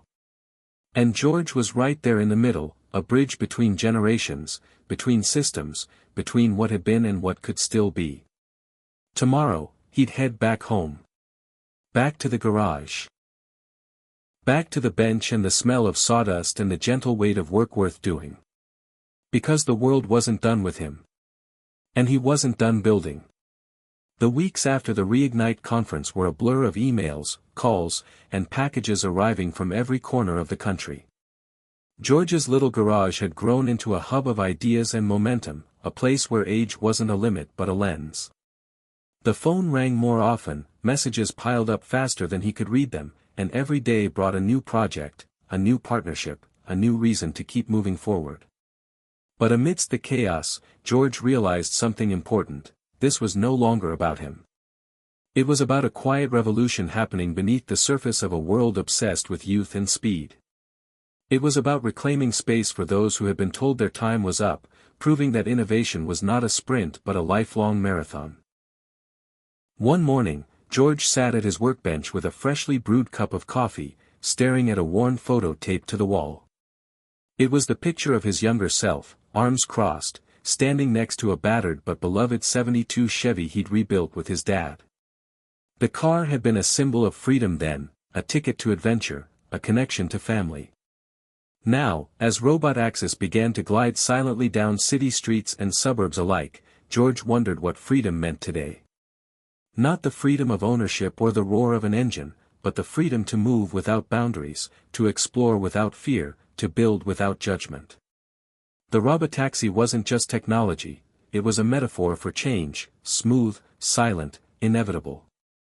And maybe, just maybe, it was the final invitation for people like George to step into the future on their own terms. As the sun climbed higher, Jamal burst into the garage with a new idea: a modular toolkit for seniors to customize their Robotaxi experience. People want control, Jamal said, eyes shining. They want to feel like they're driving even if they're not. Like it's their ride, not just some generic pod. George nodded. Let's build it. They spent days sketching, soldering, and programming, testing prototypes that allowed users to adjust seat positions with simple voice commands, activate calming ambient lighting, and even control a playlist tailored to mood. The project brought together retirees with tech backgrounds, caregivers, and local artists who designed tactile patterns for the controls, making them accessible to people with arthritis or vision impairments. Word of the project spread quickly, and soon a team formed, volunteers from the Reignite network eager to contribute. It wasn't about profit, it was about purpose. One afternoon, George received a message from Susan, a widow from Michigan who'd been following the Reignite movement since the beginning.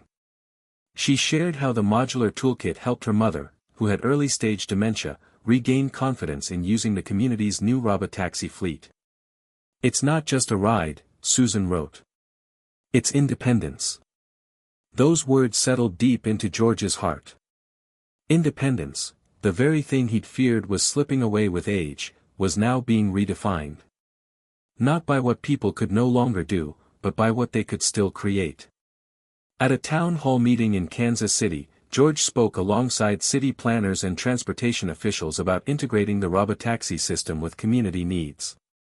The room was packed with seniors, activists, and tech experts.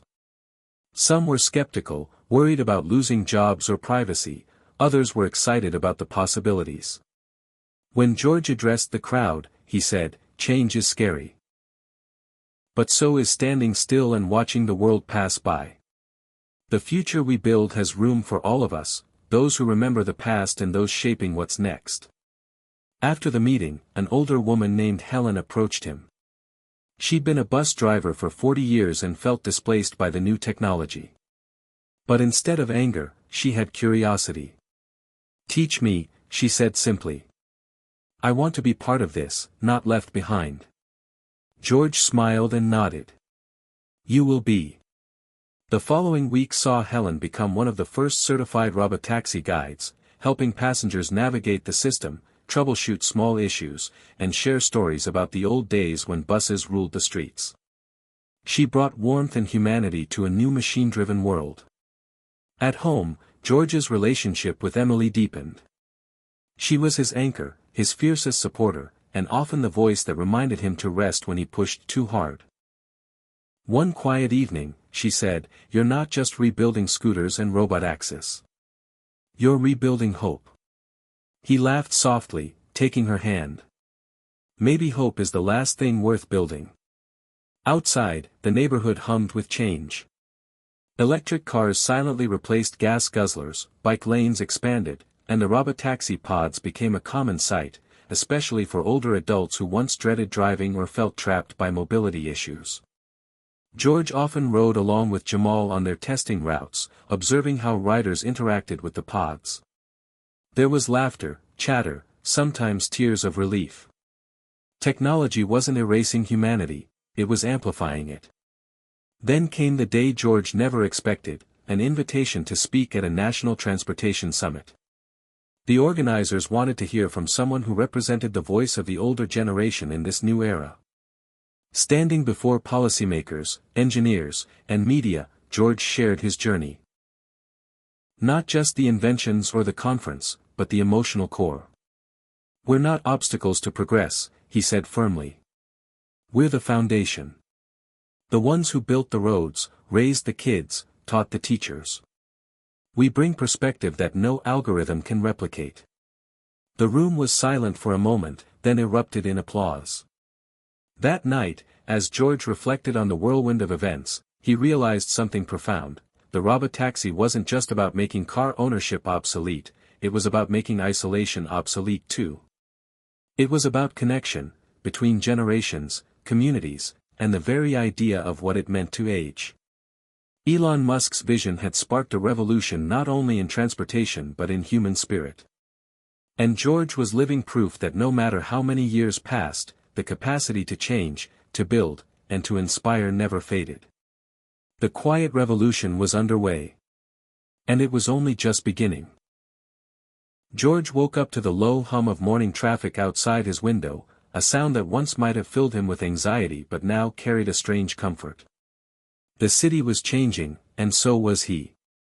His days were no longer marked by the slow ticking of a clock but by the quick rhythm of ideas, meetings, and hands-on work with a team that was growing every week. Yet even as progress surged forward, a part of George remained unsettled, tangled in the old fears that come with change, fear of being forgotten, of losing relevance, of not being understood by the younger generation who seemed to live in a world powered by apps and algorithms he barely grasped. That morning, George was headed to the first community outreach program focused on helping seniors become more comfortable with the Robotaxi system. The program was held in the old library, a place heavy with memories of quieter days and dog-eared books. Inside, tables were set up with tablets and VR headsets, volunteers coaching hesitant elders through the steps of booking rides, selecting destinations, and customizing their experiences. George watched a woman named Mildred struggle to find the "Start" button on a sleek touchscreen, her fingers trembling. He approached slowly, kneeling beside her. "It's okay, Mildred. Technology can be tricky at first, but it's just a tool. You're still the one in control." Mildred smiled weakly. "I'm not sure this thing will ever understand me." George nodded thoughtfully. "Maybe not yet. But it's learning from us. Every question, every mistake helps it get better. Kind of like how we learn." Nearby, Jamal was explaining voice commands to a group of men, his patience endless. George saw the spark in their eyes, the flicker of hope that maybe, just maybe, this machine could be a bridge rather than a barrier. After the session, George sat down with the program coordinator, a young woman named Maya, who shared a vision to expand outreach nationwide. "The challenge," she said, "is trust. Many older adults see robot access as cold and impersonal. They want to feel safe, valued, and heard." George smiled.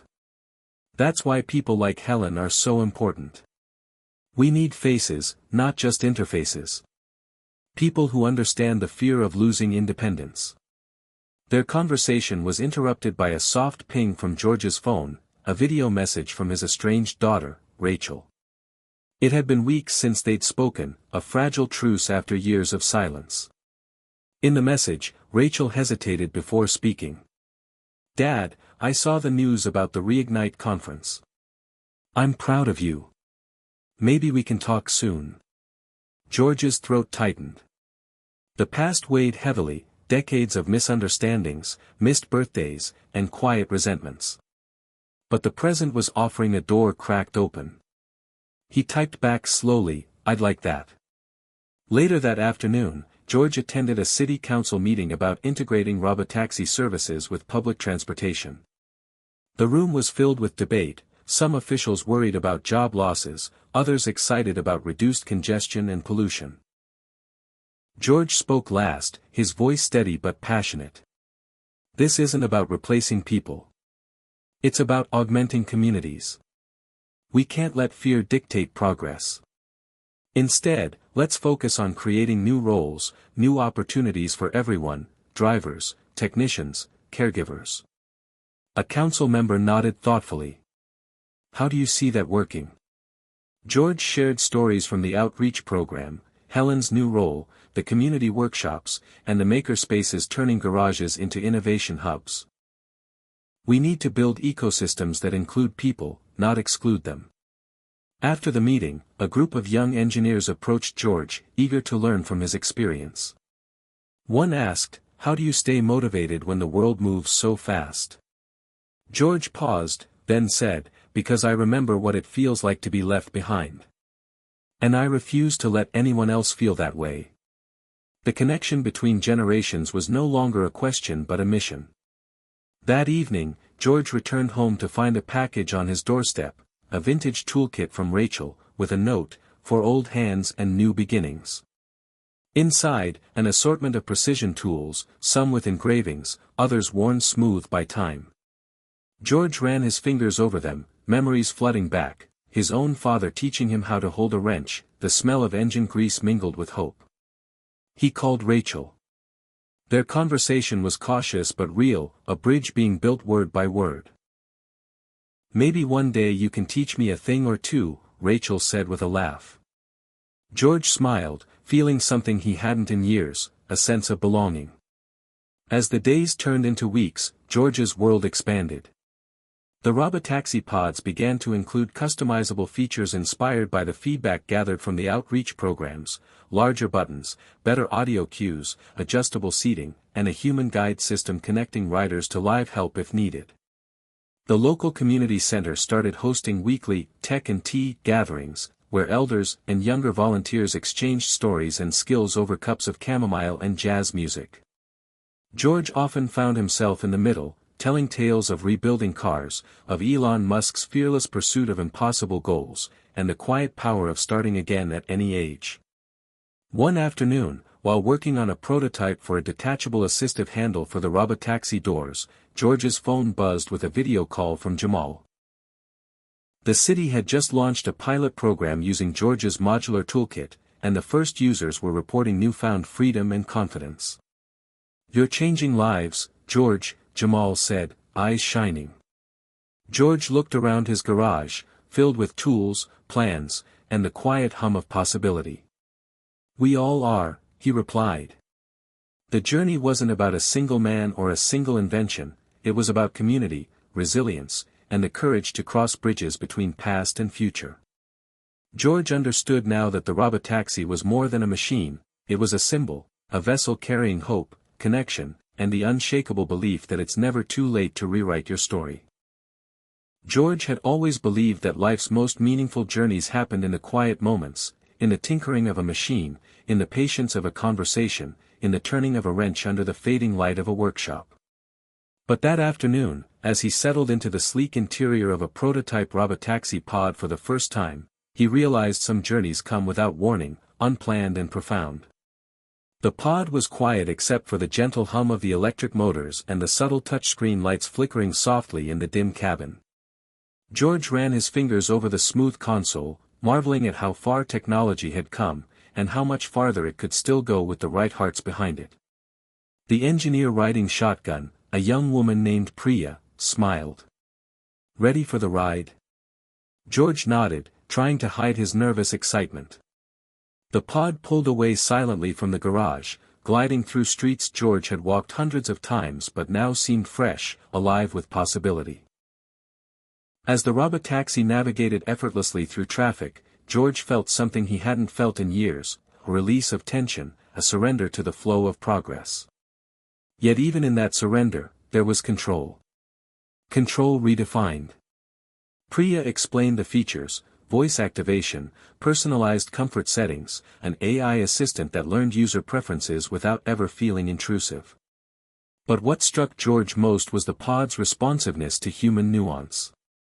It slowed gently when it detected a bump in the road, offered calming music during sudden weather changes, and even adjusted temperature based on skin temperature sensors. "It's not just smart," Priya said, "it's empathetic." George smiled, thinking of Elon's vision, not just of machines that think, but machines that feel, machines that serve. Then the pod took a detour, a route George hadn't expected. Instead of heading back to the workshop, it rolled toward a nearby park. "We're making a stop," Priya said, glancing over. George's eyebrows lifted in surprise. "Why here?" Priya smiled. "Because sometimes, the best innovation happens outside the lab. And because I wanted to show you something." As the pod came to a gentle stop beneath a canopy of oaks, George stepped out and was greeted by a small group gathered around a newly installed Robotaxi community hub, a place designed for seniors to gather, learn, and share experiences about the new technology. There were comfortable chairs, charging stations, touch-screen kiosks, and walls adorned with photos of local residents who had embraced the change. George spotted Helen, the former bus driver turned Robotaxi guide, laughing with a group of elders as they tested voice commands. Nearby, children sketched designs for custom wraps to personalize pods, their faces bright with creativity. George felt a swell of pride. This was more than technology. It was community. Connection. A shared future. Priya handed George a tablet displaying real-time data from the hub, feedback, usage stats, stories of triumph and struggle. "This is where the real work happens," she said. "Not just building pods, but building trust." George nodded slowly, realizing the truth in her words. Change wasn't a single act, it was a series of moments, small and large, that added up to transformation. That evening, as George returned home, he found a letter slipped under his door. It was from Rachel. Inside, she wrote about her visit to the community hub, how seeing her father's work in action had shifted something inside her. "I'm proud of you," she wrote simply. George reread the words, feeling warmth spread through his chest. The unexpected ride had led him not just through city streets but back to family, to reconciliation, to hope. Days turned into weeks, and George found himself increasingly drawn to the community hub. He volunteered to teach workshops, sharing his knowledge of mechanics and robotics with anyone willing to learn. He listened to stories from elders who felt invisible in a world rushing toward the next big thing, and he helped them find their voice through technology. One afternoon, a young woman approached him hesitantly. "My grandmother has trouble using the Robotaxi alone," she said. "Is there a way to help her feel safer?" George smiled, recalling the early days of the outreach program. "Absolutely. Let's work on creating a buddy system. Pairing experienced guides with riders who need extra support." The idea blossomed quickly, becoming a cornerstone of the program. Volunteers like Helen made regular calls to check on riders, offered to accompany them on trips, and created a network of care woven into the very fabric of the new transportation system. George marveled at how this simple solution had profound effects, not just reducing fear but building friendships across generations. One rainy evening, after a long day of teaching and tinkering, George sat in his garage reflecting on the journey. The Robotaxi that once seemed a symbol of inevitable obsolescence had become a vehicle for renewal. Elon Musk's vision had sparked a transformation far beyond technology, into the very heart of community and identity.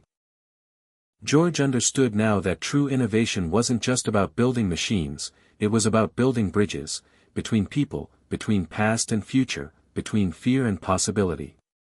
As the rain pattered softly against the windows, George felt a quiet certainty settle in his bones. The ride wasn't over. It was only just beginning. George had always believed that innovation was born not just from brilliant ideas, but from sparks, those sudden flashes of insight that catch fire in the mind and refuse to be ignored. As he looked around his bustling garage, now filled with tools, half-finished prototypes, and the quiet hum of computers, he felt those sparks everywhere. It was a place where age didn't define ability, where experience met curiosity, where the impossible began to look inevitable.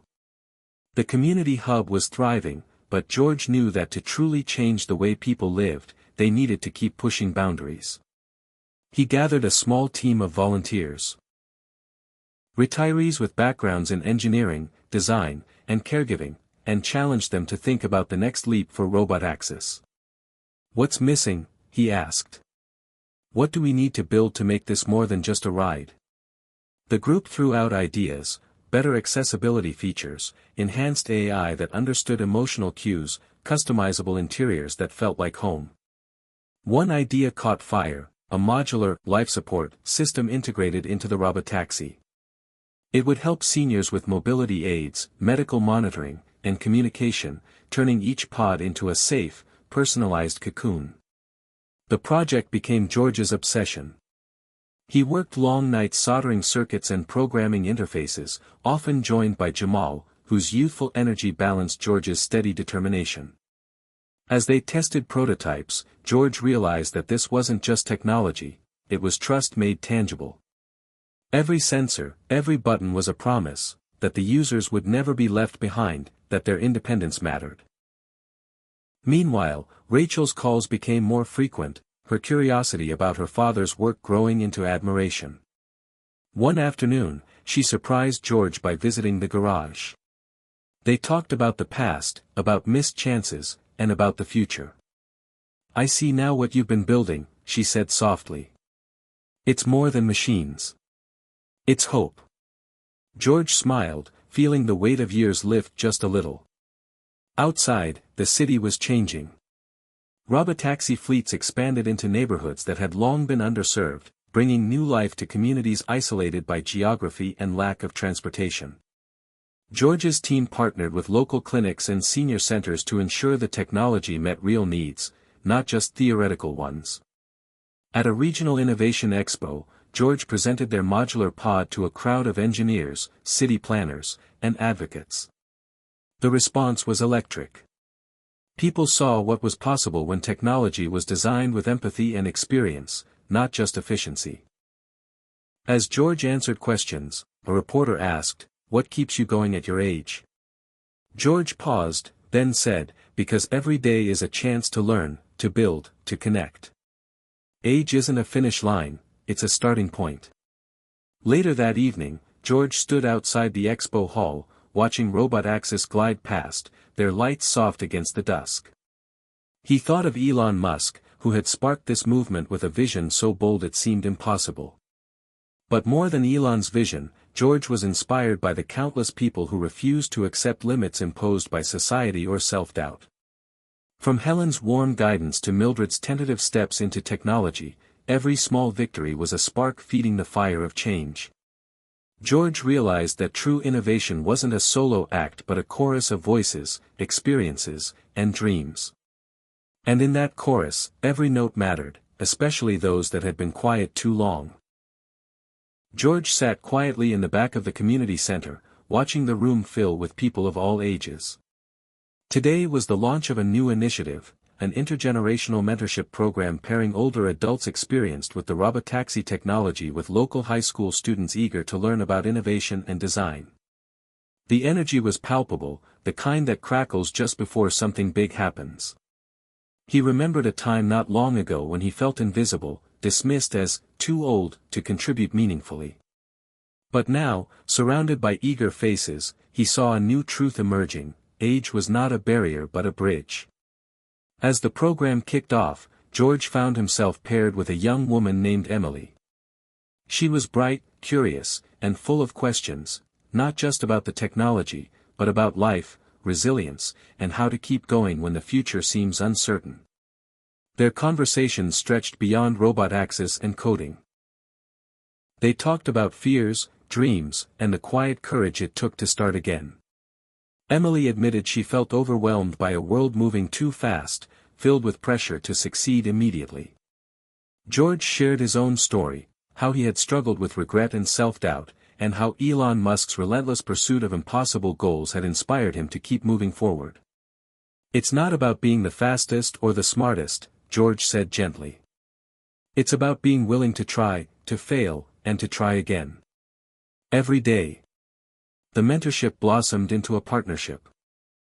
Together, George and Emily began developing an app that helped seniors schedule Robotaxi rides with ease and confidence, integrating voice commands and personalized reminders. They tested the app with friends at the community center, gathering feedback and making improvements. As word spread, the project caught the attention of local officials and media, shining a spotlight on the power of collaboration across generations. But not everyone was convinced. At a town hall meeting, skeptics voiced concerns about security, job loss, and the potential alienation of seniors by technology. George stood firm. "Technology isn't the enemy," he argued. "Fear of change is natural, but we must face it together. We must design solutions that include, not exclude." His words resonated with many in the audience, and the meeting ended with a renewed commitment to education and support. One evening, after a long day of coding and community work, George received a call from his daughter Rachel. She sounded excited. "Dad, there's an opportunity to bring your work to a national conference on aging and technology. They want to feature your mentorship program." George felt a surge of pride and possibility. It was more than recognition, it was validation that his journey mattered beyond his own community. As preparations began for the conference, George reflected on how far he had come. The road was still challenging, there were days when frustration threatened to creep in, when the weight of skepticism felt heavy. But he no longer faced those moments alone. He had allies, young and old, neighbors and strangers, who believed in the power of change. The night before the conference, George sat in his garage, surrounded by sketches, devices, and notes. He thought of Elon Musk's words, "When something is important enough, you do it even if the odds are not in your favor." George smiled softly, feeling the truth of those words deep in his bones. Tomorrow wasn't just about a presentation. It was about breaking through barriers, of age, fear, and doubt, and lighting the way for others to follow. The conference hall buzzed with anticipation, a sea of faces from different walks of life all gathered to witness innovation meant to reshape aging and technology. George felt the familiar knot of nerves tightening in his stomach, a sensation that never quite left him even after months of preparation. He glanced at Rachel sitting a few rows behind him, her eyes bright with pride and encouragement. This was more than a presentation, it was a testament to every late-night hour, every risk taken, every moment he'd fought to prove that age was not a limit but a beginning. When his name was called, George stepped onto the stage under a spotlight that felt both exposing and empowering. The crowd hushed. He began by sharing his story, the decades of regret, loneliness, and fear that once defined his life, and how Elon Musk's fearless vision had sparked a radical shift. "What if everything we thought about getting older was wrong?" he asked, voice steady but filled with emotion. "What if instead of fading away, we ignited new purpose, new connections, and new innovation?" He spoke about the Robotaxi technology and the community programs that transformed it from a cold machine into a warm lifeline for seniors. He told stories of Mildred, who overcame her fears to book rides confidently, Helen, who found renewed purpose guiding others, and Emily, whose youthful curiosity bridged generational gaps. The audience was captivated, hanging on every word. George demonstrated the modular pod features, the mentorship app, and the human-centered design principles that made the technology accessible and empathetic. Questions came fast and sincere, about safety, privacy, inclusivity. George answered with honesty and conviction, emphasizing that progress must be a collaboration, not a replacement. After the presentation, a wave of applause washed over him, but the real reward came moments later when an elderly woman approached, tears in her eyes. "You've given me hope," she said. "I thought technology was leaving me behind. You showed me it can bring me back." Rachel joined George, wrapping an arm around his shoulders. "Dad, you did it. You made them see." The night ended with a reception filled with conversations and new connections. Representatives from nonprofits, tech companies, and government agencies expressed interest in expanding George's programs nationwide. Amid the celebration, George found a quiet corner where he called Jamal. "We've only just begun," George said softly. "There's so much more to do." Jamal's voice crackled with excitement. "And we're with you every step."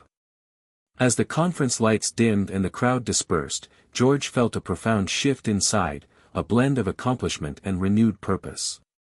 He was no longer just a man chasing a dream, he was a beacon, a catalyst for change in a world desperate for new stories of hope and possibility. Back home, the glow of the conference still warmed George's heart as he returned to the quiet hum of his workshop. The applause, the conversations, the spark of recognition, they all felt like distant echoes now, but their impact was undeniable. News of his work spread through local papers and social media, drawing attention from communities beyond his small town. Calls came in from city officials, nonprofit leaders, and even engineers eager to replicate the success of the Robotaxi programs. George welcomed the requests, but he also knew that growth carried its own challenges. He and Jamal spent hours discussing how to maintain the heart of their mission while scaling the technology. It wasn't enough to build smarter machines, they had to build a movement rooted in trust, empathy, and inclusion. Meanwhile, back at the community hub, Helen and her fellow volunteers continued their work, greeting new seniors hesitant to try the Robotaxi system. Mildred, now a confident rider and advocate, shared her story at senior centers, encouraging others to embrace the change. The hub became a model for blending technology with human connection, a place where loneliness dissolved into companionship. One afternoon, George received a letter from a man named Robert in a distant city. Robert's wife, diagnosed with early dementia, found new freedom in the Robotaxi rides, allowing her to maintain independence longer than expected. "Your work gave us time," Robert wrote. "Time we thought was lost." Letters like Robert's fueled George's resolve. He began collaborating with healthcare providers to integrate medical monitoring and emergency response features into the Robotaxi pods, turning them into mobile lifelines. With each advancement, George felt closer to the vision Elon Musk had ignited, the relentless pursuit of progress that honors humanity. At a regional technology fair, George was invited to speak alongside young innovators, many of whom credited his work as an inspiration. One teenager approached him afterward, wide-eyed. "I want to be like you, building things that matter, no matter how old I get." George smiled, feeling the warmth of legacy in that simple exchange. Yet, even amid success, challenges surfaced. Funding hurdles, regulatory obstacles, and moments of public skepticism tested their endurance. There were days when progress seemed slow, when doubts crept back in. But George remembered Elon's relentless spirit: failure is an option here. If things are not failing, you are not innovating enough. That mantra echoed in his mind as he pushed through setbacks, reminding him that every stumble was a step forward.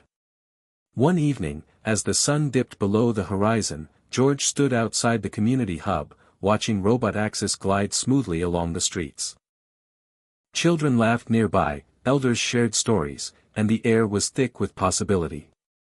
He thought about the journey, from feeling forgotten and irrelevant to becoming a catalyst for transformation. The ripple effect was clear: one man's choice to believe, to act, to persist, had ignited change far beyond what he imagined. George knew the road ahead would be long, filled with new challenges and triumphs. But now, with a community by his side and a purpose renewed, he was ready to ride whatever came next. George woke before dawn, the soft light filtering through the blinds of his small home. There was a stillness in the air, a moment of calm before the day's activity took hold. As he brewed his morning coffee, his mind drifted to the future, a future that no longer felt uncertain or out of reach but full of promise and purpose. Years ago, that future seemed impossible.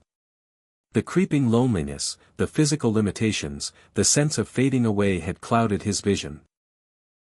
But now, thanks to a spark from a man like Elon Musk and a relentless drive to push boundaries, George felt alive in ways he hadn't for decades. Today marked a milestone, the official rollout of the new Robotaxi fleet with integrated life support modules, designed specifically for seniors with mobility challenges and medical needs. The culmination of months of tireless work, collaboration, and hope. As he stepped outside, George saw the pods lined up along the street, their sleek forms gleaming in the morning light. Volunteers busied themselves with last-minute checks, ensuring every system was ready. Helen waved from across the road, her smile as warm and reassuring as ever. George approached the first pod, running his hand over the smooth surface, a silent prayer of gratitude escaping his lips. The first ride was scheduled for Mildred, who had become not only a user but a vocal advocate for the program. When Mildred arrived, her face lit up with a mixture of excitement and nerves.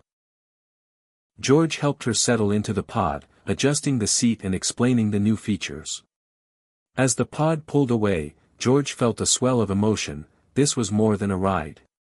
It was freedom, dignity, and connection wrapped into one.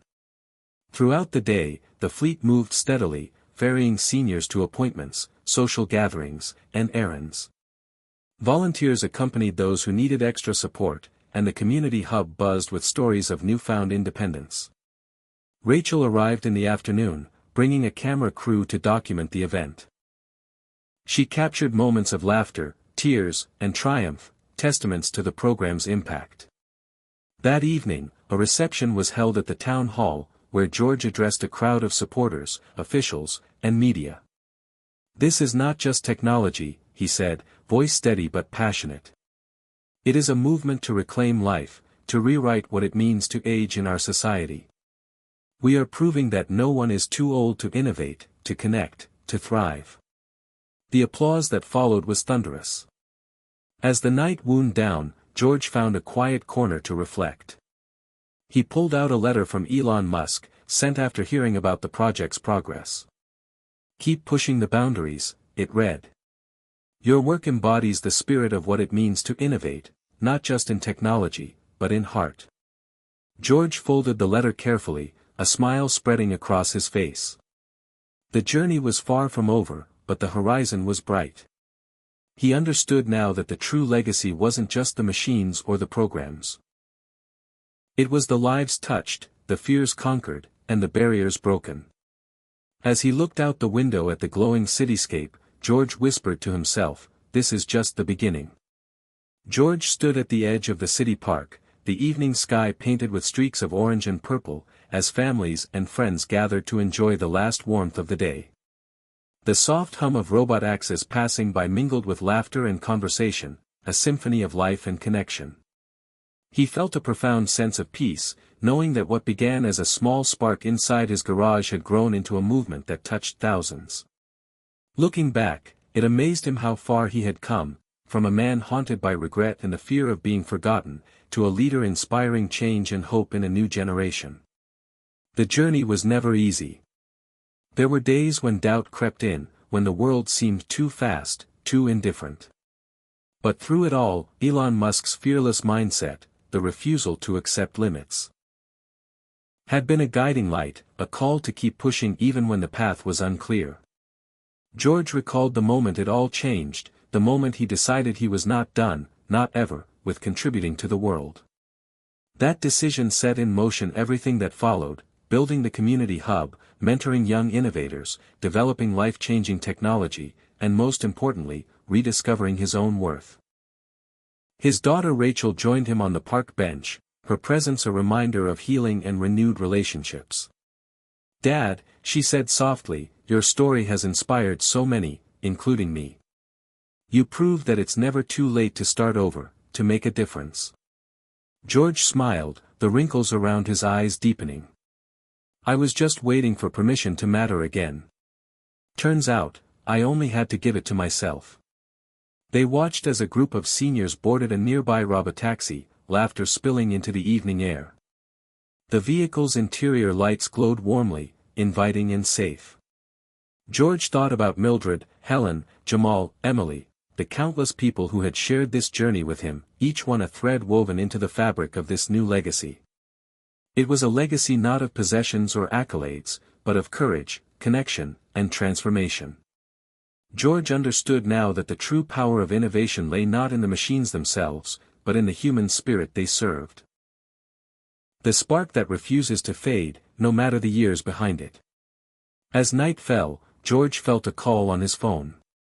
It was a message from Elon Musk himself, brief but meaningful: keep dreaming big. The future needs your fire. George looked up at the stars, feeling the vastness of possibility stretching out before him. His heart swelled with gratitude and determination. The road ahead would bring new challenges, new inventions, and new lives touched. But George was ready. Because he was never too old to change. He was never too old to lead. He was just beginning. Hit subscribe and leave a comment with where you're watching from. This story might just spark a new beginning. What's one thing that always pushes you forward, even when things get tough?